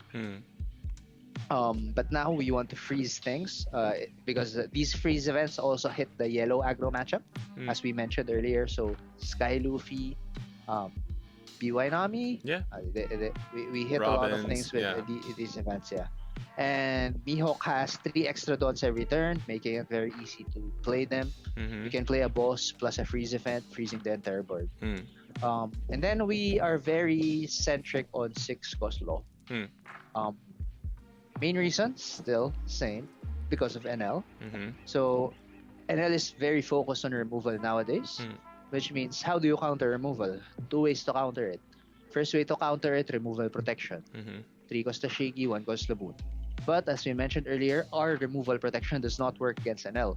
Because how NL removes your units is they minus it, they rest it, they hit into it with Mamaragan. So how do you defend into that? The other way is to play 2 characters a turn. If they can remove 1 character, okay, no problem, just play 2. So that's where 6 cost law comes in. And the cards that he plays from hand, they all have to do something against Yeah. NL as well. Mm-hmm. As you can see, everything is Yeah. about NL right Yeah. now. He's like the main character we're attacking against. So looking at the 5-cost characters, we have 5-cost freeze Bonney. Mm-hmm. So 2 utilities against NL. One to freeze a rested NL, the basic one. You freeze a big unit. Mm-hmm. And then next utility, you can freeze a Dawn to stop their 6-cost NL. Mm-hmm. And then before I go to Tashigi, because Tashigi is a little bit spicy. Yeah, we gotta leave that we for go the to last. yeah, we go Yeah. to Secret Rare Bonney first. Draw 2, trash 1. Mm-hmm. I've been running this in Mihawk since forever. Yeah, you were the Now, OG. Yeah. Yeah, other Yeah. people are catching up now. People thought you were crazy, you know, Yeah. for doing that. I always believed Yeah. because I like that card too. I was like, hell yeah, Raph, let's do it. Yeah. Make it's this like- closer to it's Bonney Bonney. so I can play Yeah. it. People are catching up now. And then Mm. Perona to slow down the aggression. Also Mm. an anti-KO card. Yeah. Because, yes, they can KO her, but she replaces herself with another Mhm. card. And now we go to 5-cost Tashigi, the Mhm. spiciest one in the list. And Yes. people were telling me, why am I running 5-cost Tashigi? Mm. Her effect is locked to Zoro, which is half true. That's Because true. just in case you didn't know, the first effect is not locked to Zoro, so you can Mhm. rest any character with 6-cost base or lower, Mm-hmm. but you cannot attach dots. So why are we playing it in Mihawk? First, she is currently the best slash searchable 5-cost. Mm. So in previous metas, we were running the other 5-cost Tashigi, the one with counter. We were playing it because she's a very good anti-removal card. Mm-hmm. And the main reason why we don't run that Tashigi anymore is because one, it's very expensive to rest 2 cards to Mm. activate her effect. Usually we are very starved for Dawn. Nowadays we have to use them for counter events. Mm. And usually we don't have stage anymore in the current builds. Yeah, and even if she boosts herself to 8k, if she's rested, she still gets removed by Gamma Knife or Mhm. by Lucy. Mm-hmm. So that's the reason why we cut that Tashigi. Mm-hmm. And then next is Smoker. I think it's the more popular choice, right? Smoker Yeah. for the 5-cost slash searchable slot. Mhm. I think Smoker is good, but you have to draw Smoker on curve. Mm. Otherwise, he's not that useful anymore. You have Yeah. to sacrifice a turn to play him while doing nothing. Mm. Whereas Tashigi, on play, she rests a character. So there's some sort of board control happening. Mm-hmm. So when you rest a character, you can use your leader ability to get 3 dons up, attach your dons to leader, hit into that character. Mm. Kind of like a mini Zoro effect in a way. Yeah, it really is. It's so funny because with Mihawk leader effect, you get the 3 Dawn. Yeah, you just don't Yeah. get the extra attack. Right. That's the main difference. Yeah. So what does it target? For Purple NL, it targets the 3-cost Holly that they played on curve. Mm-hmm. It targets the 4-cost Reiju that they played on curve. Mm-hmm. Anything, the first 4-cost that they played on curve, basically, you can take out. Yep. And then second usage is you can use it on an NL because a note here is it targets base cost. Mm-hmm. So even in the late game, it can rest NL, it can rest Reiju, Mm-hmm. it can also rest Senor Pink, and then you can hit into it. And even if you don't want to hit into those, you can rest a 6-cost NL and set it up for your Electrical Luna. Mm-hmm. So even in the late game, you can play it. You can also use it to rest Blocker. Mm. So it's still its main difference from Smoker is that it's good on curve. It's also good in the late game. Mm. That's why I like it. Yeah. And I think this is one of the main reasons why I have a 50-50 matchup against NL. Mm. I think not a lot of players are using this 5-cost Tashigi yet. Mm. And the reason why I came up with 5-cost Tashigi is I don't know if you heard of the East Blue build Yeah. that was doing well. I tried it. Remember? Yeah. I tried it. Yeah. It's crazy. So I played that. I Yeah. played the East Blue. I tested it, and the thing I noticed is when I played that is that Tashigi fucking rocks. Yeah, Tashigi was Tashigi- good. Yeah. Yeah. Tashigi was Yeah. good. So, but the East Blue build it had some inconsistency issues. Yeah. So I thought to myself, what if I just played Tashigi in the regular Mm. build? And when I tested, oh shit, I am beating NL Mm. more consistently now Yeah. because I have a strong play that I can search made with my 1-cost Perona. Mm-hmm. And it sets up Lunas, one of the flagships. I just won with Tashigi. I played the first Tashigi, Mm. killed their Holly. Mm. Next turn, I bounced Tashigi with low. I rested their NL and it never stood up. Yeah. It got perma-lunad. Mm. So I think this is the main change for my list. I would highly recommend other players to try out 5-cost Mm. Tashigi for OP15. Especially because we have a new AA. We got a new alternate card. I think I've been seeing the Western guys also. There's a new Yeah. alternate card for 5 Kostashigi. Mm. Yeah, the flagship The one. flagship, I'm yeah. just gonna grab it real quick just for very important because you have to run a since you're there. It's this one. Yes. Yeah. The most powerful one. Yeah, it's this. Yeah, the most powerful one. Yeah. So this might be a limited window that you can use it in Mihawk. So take advantage of it. True. Yeah. Can I talk about Tashigi too? Cause Yeah. Go. So first of all, funny story is like, I like people who have played Zoro or like even green players were like, why is this? That's got to be like a mistake or something, right? Like, why are you running Tashigi? But it's funny just because like I've had friends who played Tashigi and Smoker before just to get the like the rest effect and stuff. But I was watching a Chinoi's Cup and there was a Mihawk on the stream and he was running Tashigi. It was like modeled after yours because it was a little bit after you kind of started announcing that you were running it. And it was really funny because Skepas and Ruben were casting and they were laughing. Skepas was like, this dude, why is he running 5 cuts? They thought it was a deck error. They were like, he put in the wrong card. Like they had to go check his submitted deck list. And it was so funny because I was just cracking up the whole time. Like, man, even people who like play green or green adjacent decks, like they don't know the spice, but it makes you feel good. Like, okay, people don't know this is happening, right? I've had a game where they played a Reiju, like Anel played a Reiju, because I've been testing Tashigi and I think it's really good too. I like it. I actually, this might be a hot take. I like the Peach Momoko alt art better than the flagship one. Just art wise. I don't know if it's as strong or if I'll pull it as much because of that, but I do really like it better too. I like it better too. But the flagship one is shinier. It is shinier. It is. Yeah, it is shinier. But like they played a Reiju and they didn't have 4 events in trash yet. Like this is such a key point too. Like when they don't, sorry, I don't know why that keeps popping up. I'm not even doing a thumbs up. Yes. I swear I turned this thing off on my Mac, but it's whatever.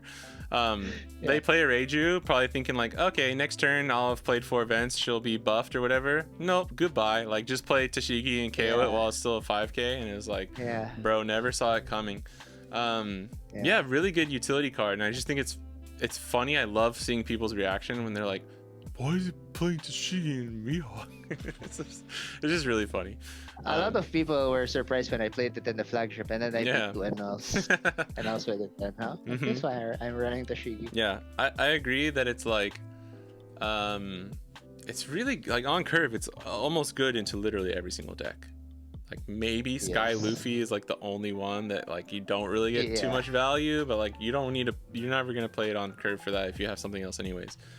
Against Lucy, you rest their fucking Cavendish. Hit into it. Yeah, or even like I don't know if they miss anything that says cost or less. You just rest it and hit it. Just anything to get pressure. Because the thing is like it's like Zoro. Because like if you swing 8k into a rested thing on their turn, like your turn 3, right? If you're going first, it dies. They're not gonna be able to defend it. Like, and if they defend that Cavendish, that's the 2 cards you needed to like outgrind them and win the lethal in the late game. You know what I mean? So like there is no, and it's a 7k.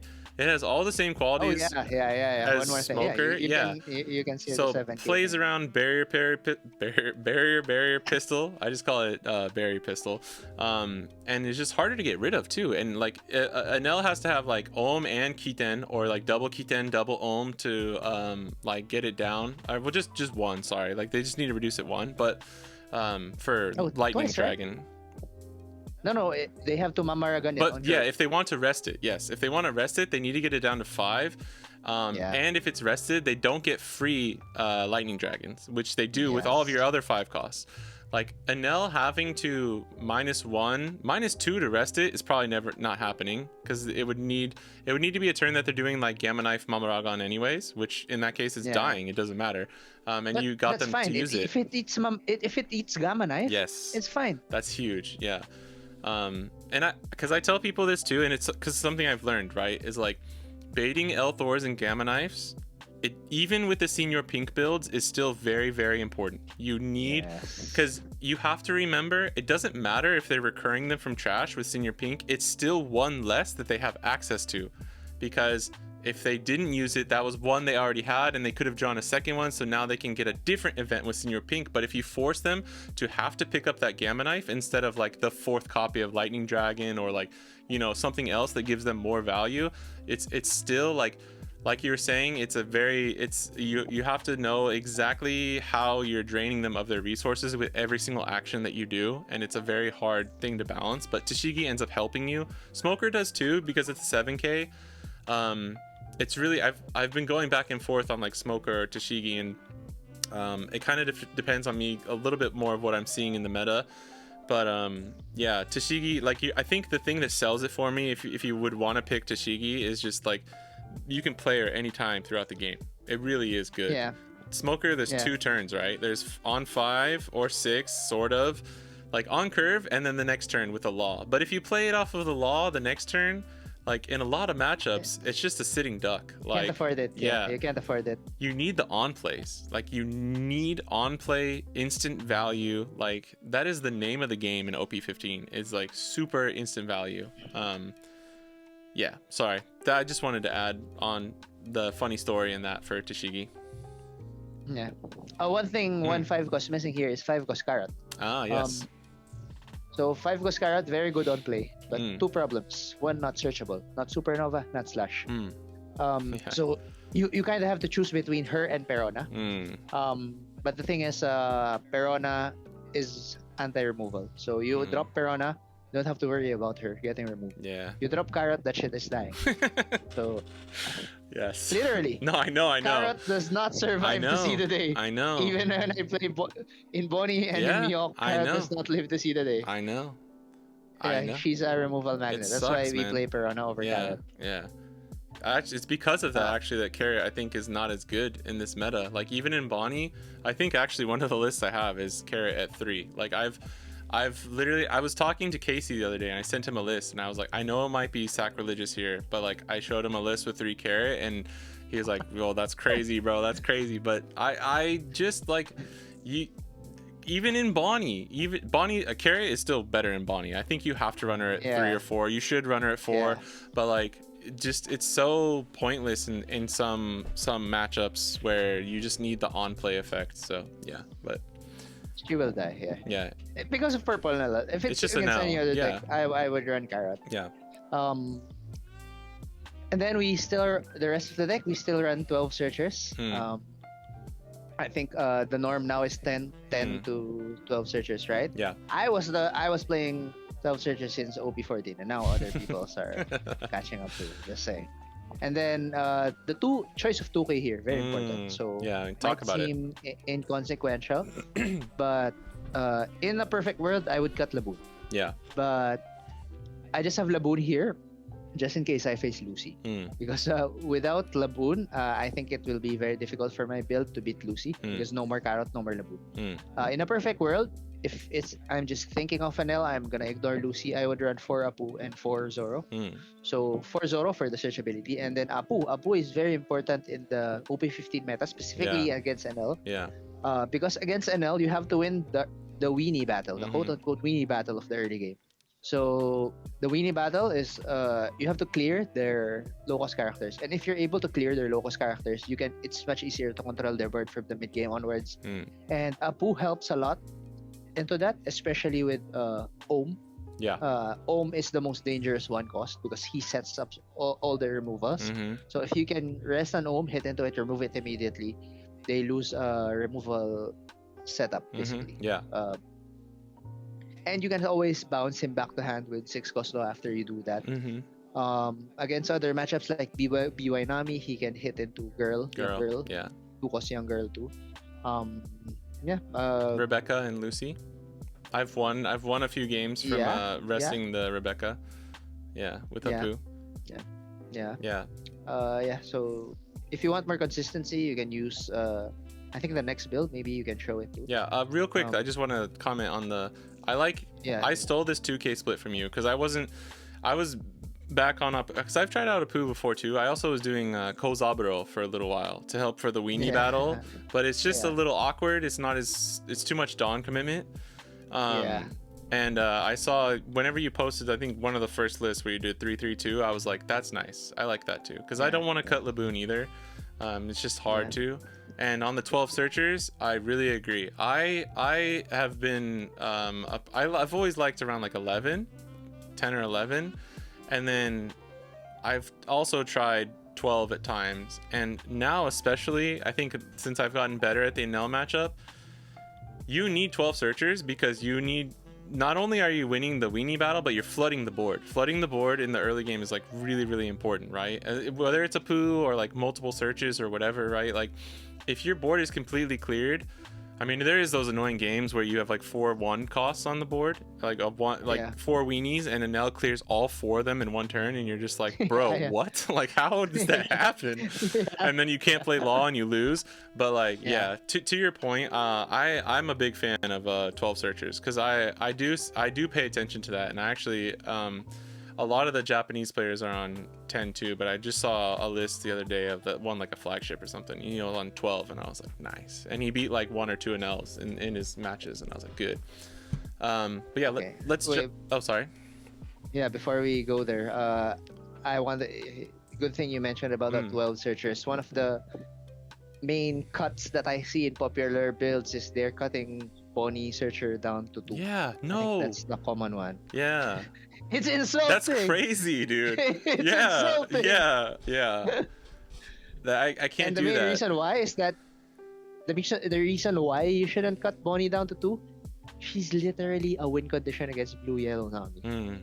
Like literally, the moment you drop her on 1 Dawn, your win rate increases by 10%, and then when you search for another copy, you win the game. Yeah, exactly. You win the game. So please, BY Nami is so popular nowadays. Do not cut your 1 cost Bonnies. Yeah.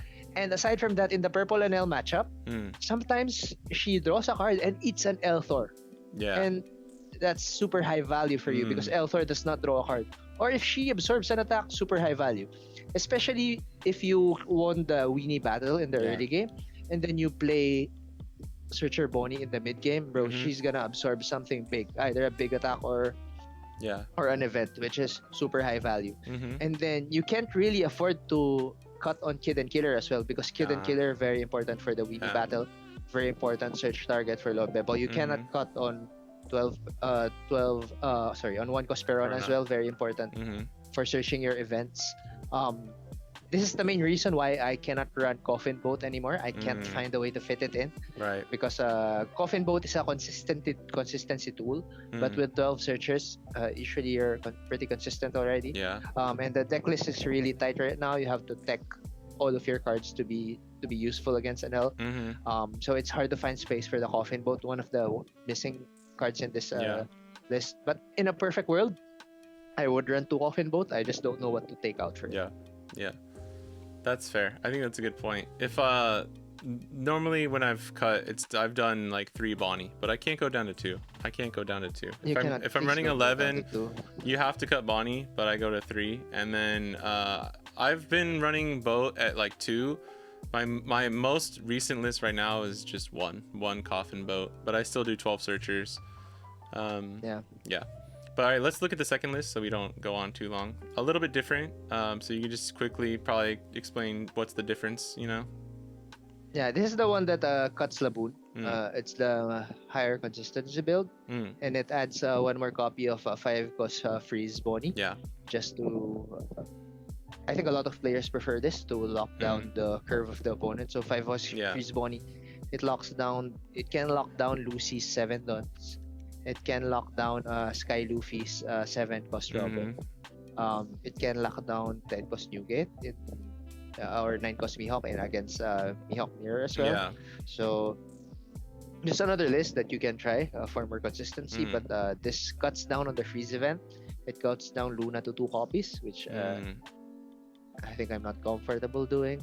I have 3 copies of Luna in my because I just Luna is just so high value, especially if you can search it with Perona. Yeah. That's why I want it to be consistently searchable, so I run it at 3 copies. Yeah. But yeah, alternative list, you can play around the ratios. You can play around the ratios of the 5 ghost cards. You can play around the ratios of the events. Just don't drop your searcher Bonney to 2, and you'll be fine. Yeah, don't drop it to 2. I know some people. You can drop it to 3 if you Yeah, want. yeah. I think 3 is fine. I don't think you have to run 12. I just think it's really nice. It's really nice right now. Yeah. And you can run stage, right? If you can fit it in and make a cut you're comfortable with, I think stage is still really high value. I don't think you can go more than 1 or 2 though. And like 2, I like having it. yeah, running it at 1 is just like I might as well not be running You're it. coping. Yeah, I am. Yeah, I am. Yeah. But it's one of those like if it comes, it comes kind of thing, right?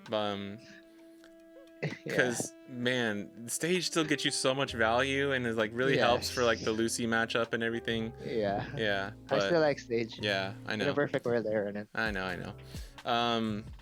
Cool. I like this. One more thing about stage. So, Go ahead. Before we go. Go ahead, because I have one more thing about stage too.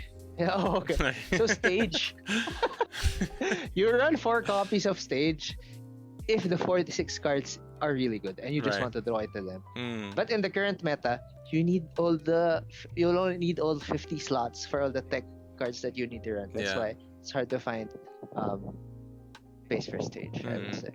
Nice, yeah. My last thing is like, I know stage is a great card and it's always been good since Mihawk came out, but I will say there have been times when I didn't run stage in previous builds, whether it was right or wrong, I don't know, but like even before OP15, and I got made fun of by a lot of people who thought I was crazy, but I tried to make the point of like, if the cards you're running are good enough and like you can search all the ones you need and you get better value out of like not having them, then like I could see a world where you don't run stage. And it's just nice to see that kind of like happen here in OP15. But I always ended up putting it back in. But it was just a card that I always felt was like a little weird at times in Mihawk for me. But yeah, I do love a good coffin boat. I'm not gonna lie, the card's so good. Oh, it's all one more thing. Yeah.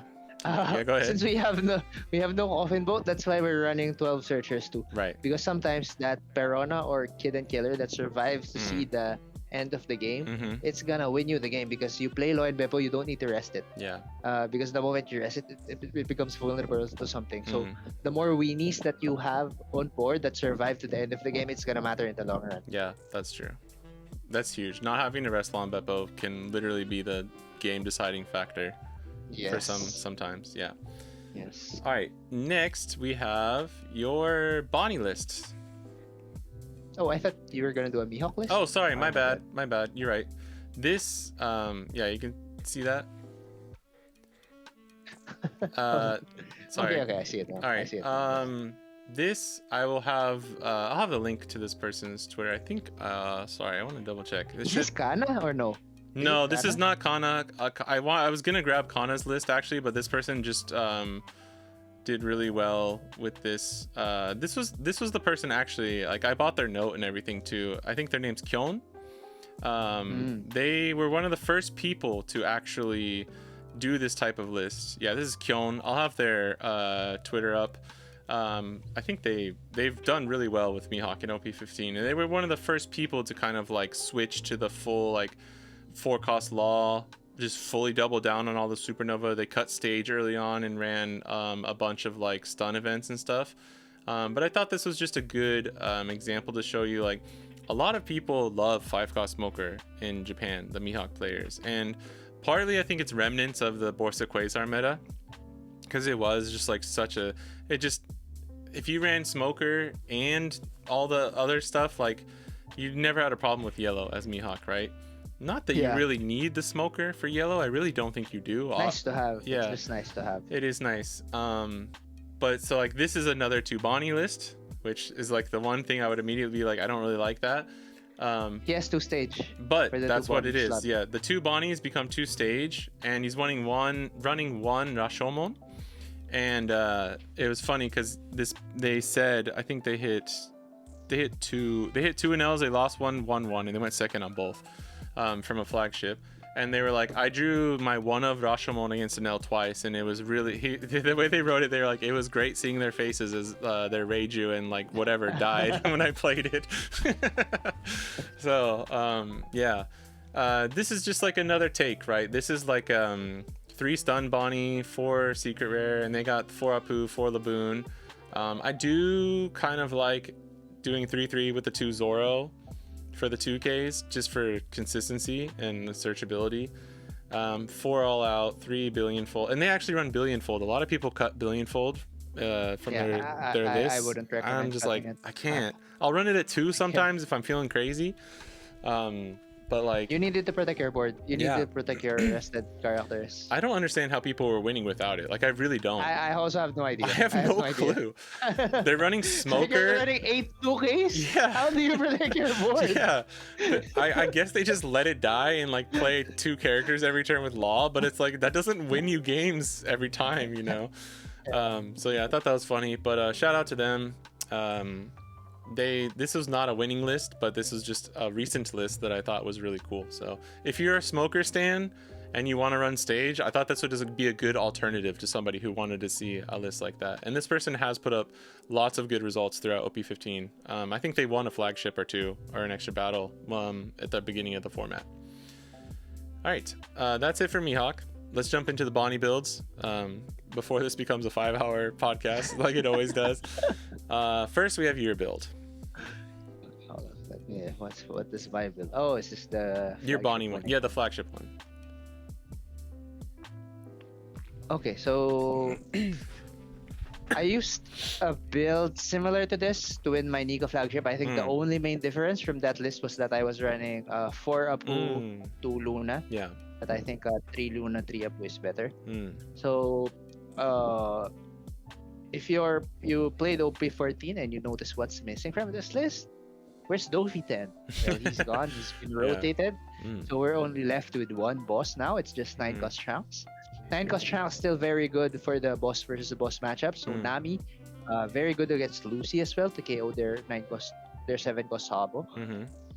But notoriously useless against yellow aggro. And notoriously useless against purple Nel. But the thing with green Bonney is that you can afford to have useless cards because it's surprisingly easy to filter them out with 4 copies of secret rare Bonney. So the logic here is that actually you have 6 useless cards in this list. It's 9 cost Shanks and 3 cost Electrical Luna. But the funny thing is, in the matchups where 9 cost Shanks is useless, Electrical Luna is really good. In the matchups where Electrical Luna is useless, 9 cost Shanks is really good. True. So it kind of balances out itself. Where, you know specifically that you have to discard in this matchup. Yeah. So that's why I like the combination of 3 Luna, 3 Shanks. You choose whatever you discard based on the matchup, and then 8 cost Mihawk and 6 cost Law. As we mentioned before, this is a removal based meta. Our main way to combat removal to go wide. So this deck can go fucking wide, fucking fast. Crazy. It's so crazy how much wide you can go. The weakness is just sometimes it's hard to close out games because you don't have an explosive boss. But in terms of going wide, Bonney is very strong. I'm still running 2 of the 7 cost Hody Jones. It won me a lot of games in my flagship run. Just as a finisher, I think you should still run it at 2 copies just because it's Hody. Yeah, I would like to run it at 3 copies, but the thing with Hody Jones, he's no longer as strong. He's still strong as a finisher, but he's no longer as effective in being a mid-game board control. I know, yeah. Board control monster, right? Maybe you want to chime in on the boss lineup first? Yeah, sure.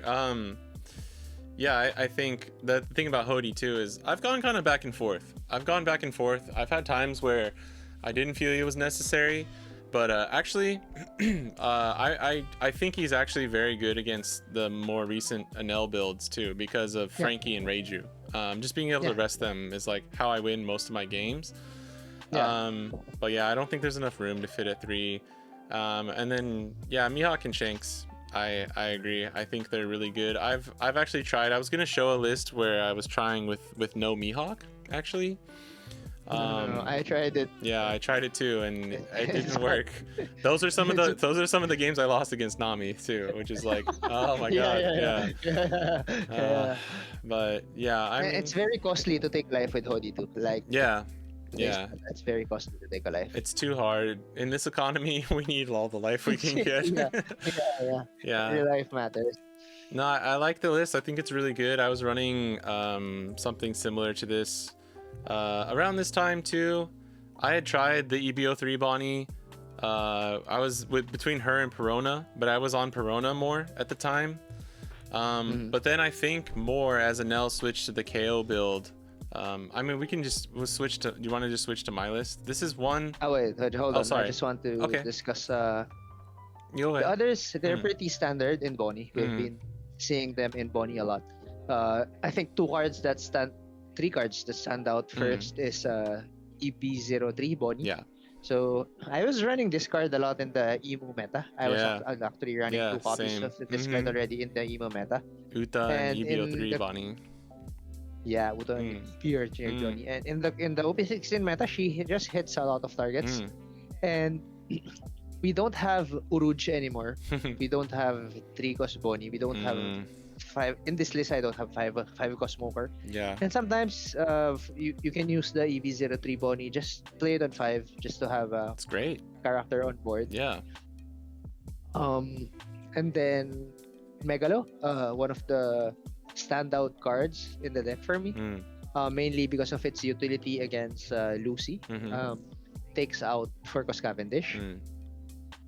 Against RG Luffy, takes out 5 cost Sanji. Against GP Luffy, takes out Sanji Pudding. In NL, it can have some use case also. It takes out Reiju. Takes out the Frankie also, and the Law. Senior Pink, Law. Yeah. Yeah. Even in Ace, it can take out the 6 cost Boa. So that's true. It can be game winning if they KO that. And the thing with Megalo, the funny thing about him, you play him, he's rested, he KOs a card. And then he absorbs an attack. So, and you still have your leader ability limiting their attacks already. So that's a lot of value for 1 card. Yeah. And in case he survives, you can attach 1 down and he pokes. And then takes out the counter from the opponent's hand. And you can bounce him back to your hand as well with 6 cost Law. Yeah. Later on in the game. And then Laboon, very goated card, protects all your removals. So good. Then the Searchers. Yeah. Pretty standard Bonney stuff. Yeah, I think the Megalo was good. I know it was funny because when Megalo came out and we got the alt arts, I remember It looked broken. Yeah. Megalo looked broken, right? Yeah, I ran out and I got the alt arts too, and I played it for a while, but I like the meta. I think that was EBO 4, right? Like the Shirahoshi buffs. Yeah.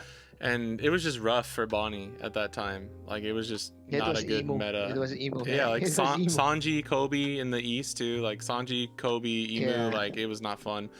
I was playing Shirahoshi at the time. Like that's how bad it was for me as a Bonney player. But yeah, I was like, damn, that sucks because it's really good, you know. And then I remember you started testing it again, and like it started catching on a little bit, and it was like, oh shit, Megalo's back, baby. This is so good.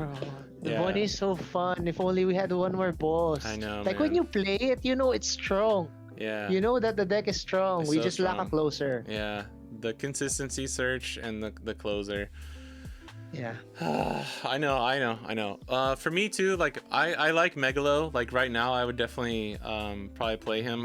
There was some times where I was still running Tashigi for like the extra grand battle and stuff, just because there's, you know, Red Rock's back and stuff like that. But if you're in a meta where like Laboon handles all of the removal you need to worry about, I think Megalo's really good. I have gone back and forth on running him at 3 and Napu at 4 just for the searchable 2k, but it's really, I think it just is up to you. And if you want the max value, you just run Megalo at 4. Yeah. Laboon is just great in Bonney because unlike Tashigi, 3 cost Tashigi, it's hard to fit her in your curve, right? Yeah. Because she's 3 cost, you have to play her at 3 dons, and then later on it's hard. But Laboon, it's just 1 don. You just play him. Yeah. Like on curve with Cavendish. That's crazy. That's so good. Amazing. You don't even have to play it early. So like if they have the early removal, you don't even care. You just play it with Cavendish. Or if you run Smoker, you know, you can on 6, you can do that. Or if you're, you know, feeling spicy, just don't leave a Dawn up on 5. Just Smoker Laboon if you know it's gonna save you. It's actually funny. I saw a tweet like Bandai released all these cool removal protection cards, but then they also released an L that just rests their shit anyway. Yeah, right. Mamaragon staring at all the nice, pretty the 1 cost, the 2Ks. They just gamma knife it anyway. It's just a shame. But like the metas always change, right? So like, you know, Emu was a you can't play 5 costs anymore. Like it was a 6k, it Yeah. was a 6 cost meta, and then like UP Luffy was a 7 cost and above, right? Yeah. And so now it was weird because he kind of blurs the line a little bit, but Yeah. Yeah. once we're out of this meta, like if Black Yellow Teach or something becomes best deck in format and he has like no KO stuff, like Yeah. Yeah. we're chilling, we're back, like we can just run Laboon and it literally protects everything that we need and that kind of stuff. But yeah, Laboon is goated. I remember when Laboon came out, I was like, this is gonna be goated in Mihawk if we need it. I'm not sure if Bonney will have the cards that she can rest for his effect. And then I played like one game and I was like, this is the best card I've ever played in my life. It was so good.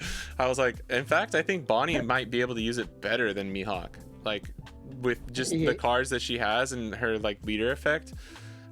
Being able to, I think Laboon is more critical because you have more cards that you really need to stay alive. yeah, for like sure. Cavendish and Carrot.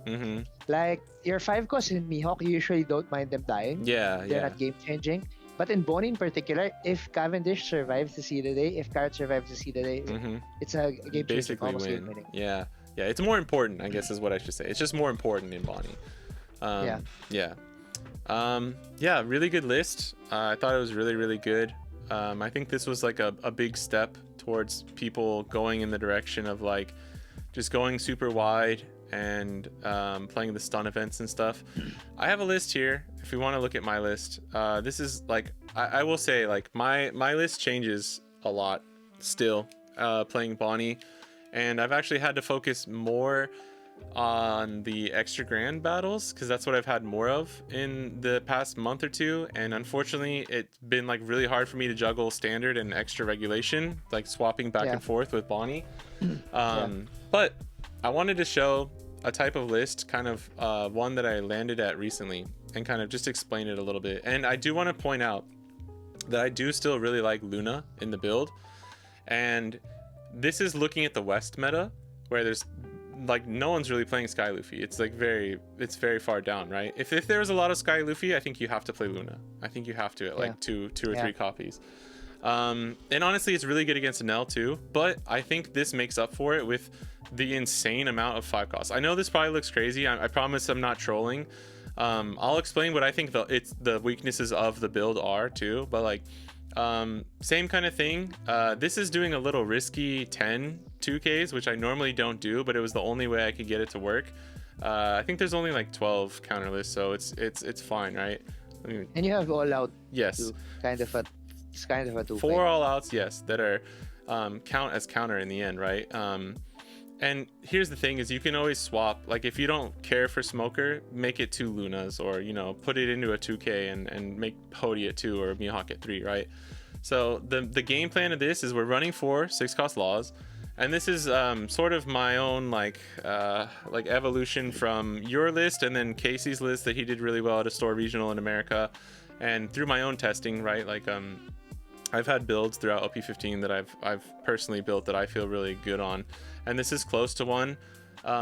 At the end of the day, I just found that having Perona in my list just like felt really good for like having that extra option of just knowing that, like, you know, if like it's good against KO, it's good against aggro, it's good against Emu, it's good against like these things that you might be afraid of hitting. But I understand it's a 2 of, it's unsearchable, it's not the most reliable thing, but the thing is, if I don't see Perona, I'm fine. I still have all of my bases covered, right? The main thing that you say is crazy right here is that I'm running a shit ton of 5 costs and I'm only running 3 carrot. But the real star of this show for like this build, you just focus on Law, Bonney, Cavendish plus anti-removal if you have it, like Cavendish and Smoker plus Laboon. That's your going first, like mulligan basically, right? 5 cost Bonney is always good just to play on curve, because I've noticed that if I run 5 EB03 Bonney, right? Sorry, yes, EB, thank you, yeah, EB03 Bonney on curve, like against Enel, is really good because it stops their on curve wholly, and if you play it after their first 6 cost Enel, it normally gives me enough time to still win out even if they're on the KO builds, right? If they high roll with like a Gum Gum Lightning build, sure, I'm gonna lose probably. Like it's whatever. But the other thing too is 5, and I talk about this in my guide actually, that I thought was like a part of it that I was really proud of, is talking about the threat levels of cards and like deducing like how many resources you're going to get out of someone's hand by playing this card on the field, right? If you play a Cavendish and it's KOable, it's gonna get KO'd and it sucks. It's kind of like what we talked about, right? But like you're getting the resources out of their hand. If they want to that 5 cost Tashigi, if they want to get it down from 7 to 6 or 7 to 5 and rest it and then KO it or freeze it, sure. But you just spent like 3-4 cards, right? EBO3 Bonney is what I call like a medium level threat, whereas like if they go out of the way to get rid of it immediately, we win. You're happy. We win. Yes, we're happy, right? So if we run 4, I know I can play this card like 3 to 7 times in a game because of 6 cost law, and just because of like there's so many crazy combos you can do with like late game Mihawk Law and EBO3 Bonney that were not possible before. And I really like it. The main reason Carrots at 3 is like, one, with 4 EBO3 Bonney and like Perona and Smoker and the rest of the tools, like we're already going to be kind of favored into like Lucy. Like I'm not afraid of Lucy even if I'm only running 3 Carrot. Again, this is like assuming Sky Luffy is low. This is assuming you're not hitting like a 5 Kalgaras in a row. Like if you think you're going to hit the Yellow Swarm, run Luna and put Carrot to 4, right? But if you think you're going to hit like a bunch of Enels and like an occasional Lucy and then like Nami and stuff, right? So the part where this deck kind of struggles is we're running 2 Mihawks, only 2 Mihawks, 1 Hody, and then 3 Shanks. So it's greedy. This is a greedy build, but the thing about this is like, this is how I would build my build because I believe in my deck, and I would play this list like 500 times and like get it ingrained into my brain and like know that like if I do everything correctly and I play Secret Rare Bonney when I should be, and I like, you know, play to my outs, I can probably draw what I need. I would still change this. This list would change, you know, but I think Smoker, the 2 Smoker and Mihawk and the 3 Shanks helps you against Nami a lot, right? All of your mid-range helps you against Enel, which is the main deck I'm focusing on here, and then you run 4 6 cost laws just so that you have like an insane amount. The reason we're running 2 Mihawk here too is like, I still think Mihawk at 3 would be really good. I want Mihawk at 3 and Hody at 2, but it's just like hard to make it work with this list. You could just take out the Smoker and do that and it would probably be fine. But you're prioritizing law over everything with this particular list. So like on your 6 and 8, you want to play Law instead of like Law Mihawk, right? And then even going first when Mihawk would be a good 9-Dawn play against a lot of matchups, like that would be good against Nami, right? If you play like a Mihawk plus Seeker Bonney, that's great. That's awesome. Against Ace, that's the better play. But against a lot of other decks, like just playing Law again, I think is good. I actually like the idea of this. It's very similar to what I've been trying at recently. I think in my recent list, I ran 3 Smoker, 3 Perona. Okay. I think I had 3 EP03 Bonney there and no Hody. I think that was the main difference. But I've had dark thoughts, Fidel. You know the... Sorry, you almost made me spit out my water. You know that I've considered cutting 5 Ghost Cavendish. Really? We're at that point. We're at that point. It's so dark because when I play against NL, do I even drop this Cavendish? He's gonna fucking die, dude. You get that feeling? Yeah.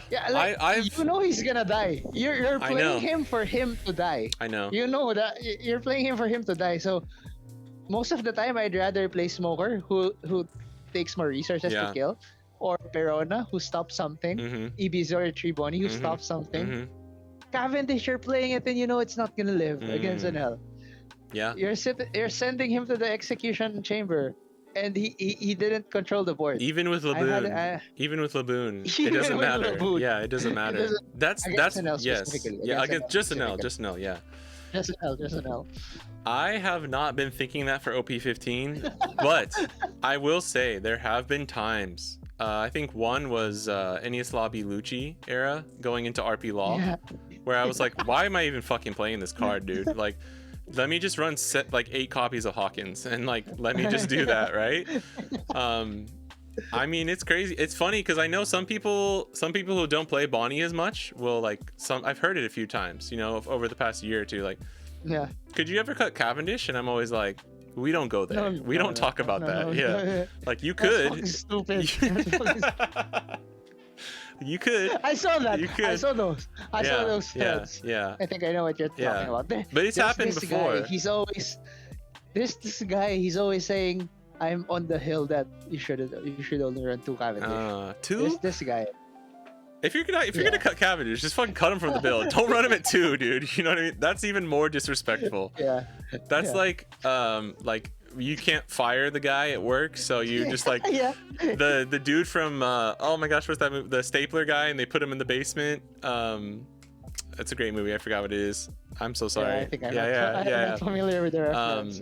But it's like you're like, hey man, you're gonna be working in the basement from now on. But yeah, like have fun. Good, keep up the good work. It's like, wait, what?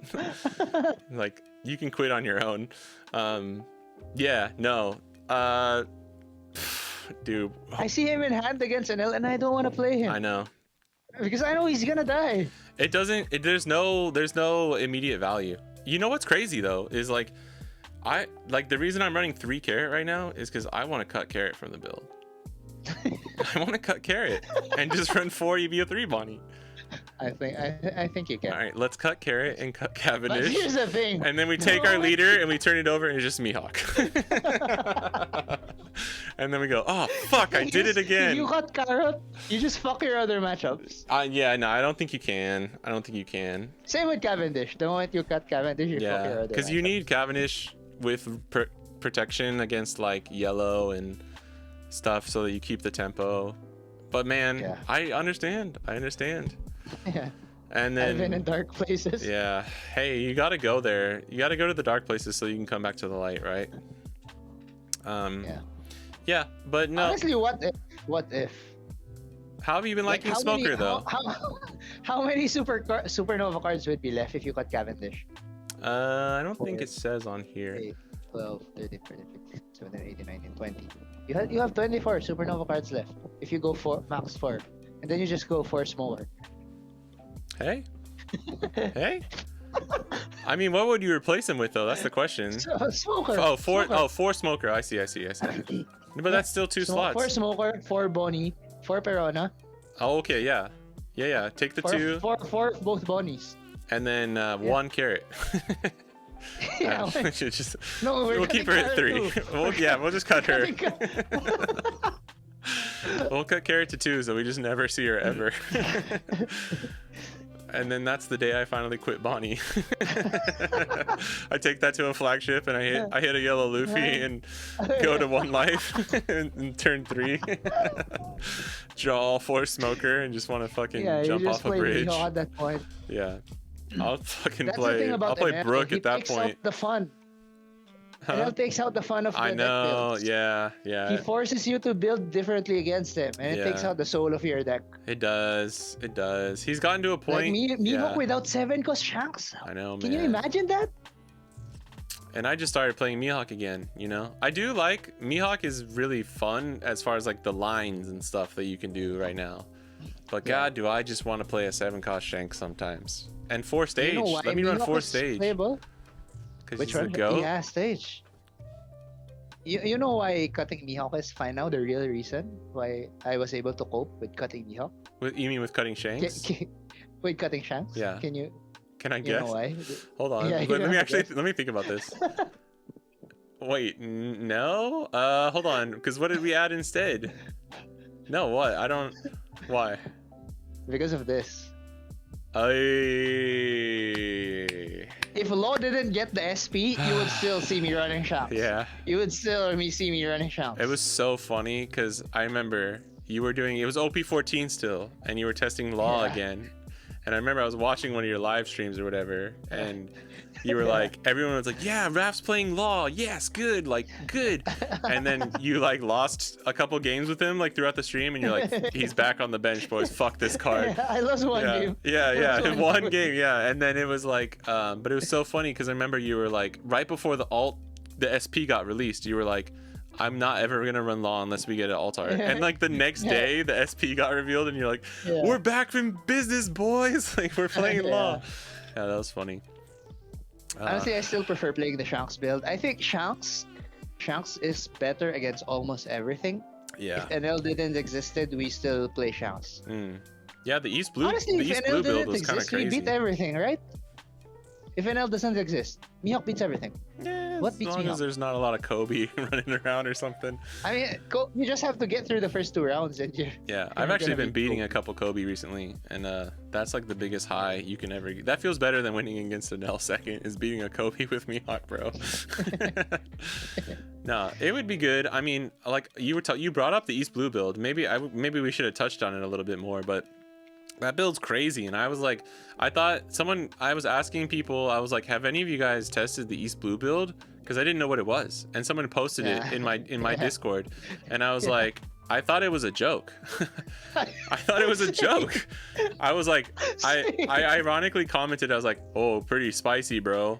I wonder how that one's doing. And they're like, no, this dude's like 4 billion bounty on ranked, and he's #1 Mihawk in the world. And I was like, wait, what the fuck? Are you serious? And that's when I tried it on stream.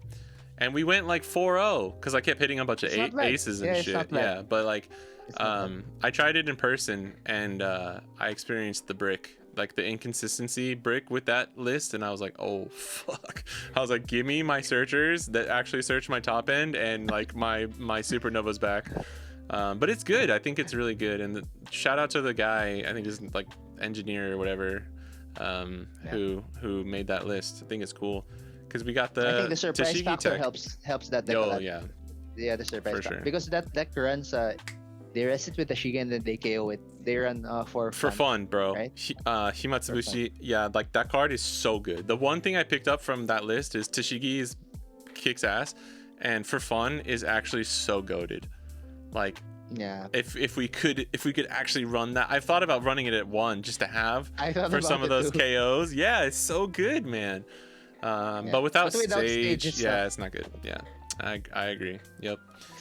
But the thing I like about that list, it still runs 4 stage, it still runs 4 Shanks. It's nice. It's like the classic Mihawk build. Yeah, I kept drawing Shanks on curve, and I was like, oh, this is beautiful. I feel so strong. Yeah. Okay. Yeah. All right. That's it for all the lists and everything. Just to summarize the green. Yeah, I was gonna say Bonney. exactly. Anything to sum it up for you?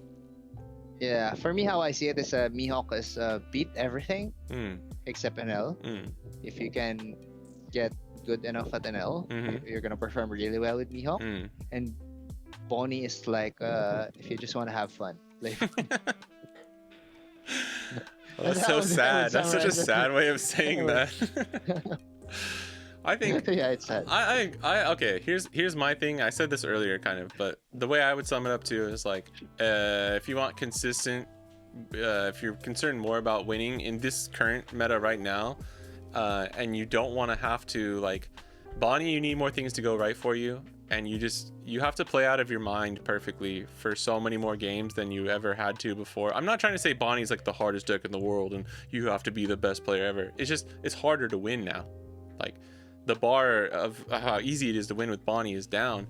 And while it's a nice challenge for like the Bonney stands and the Bonney vets, the pros out there, it's hard, man. It's hard and it's taxing. Even a 5-round, you guys in the West will have extra grand battles now, but like, even a 5-round tournament, like if you have to play perfectly for every single round, like it's taxing. And like Mihawk's not an easy deck either, and I think it's a very difficult deck to pilot. It's just as intricate as like Bonney is, but like you don't have to fight an uphill battle while you're doing it. Yeah. Which is the thing about Bonney, which is what I would say.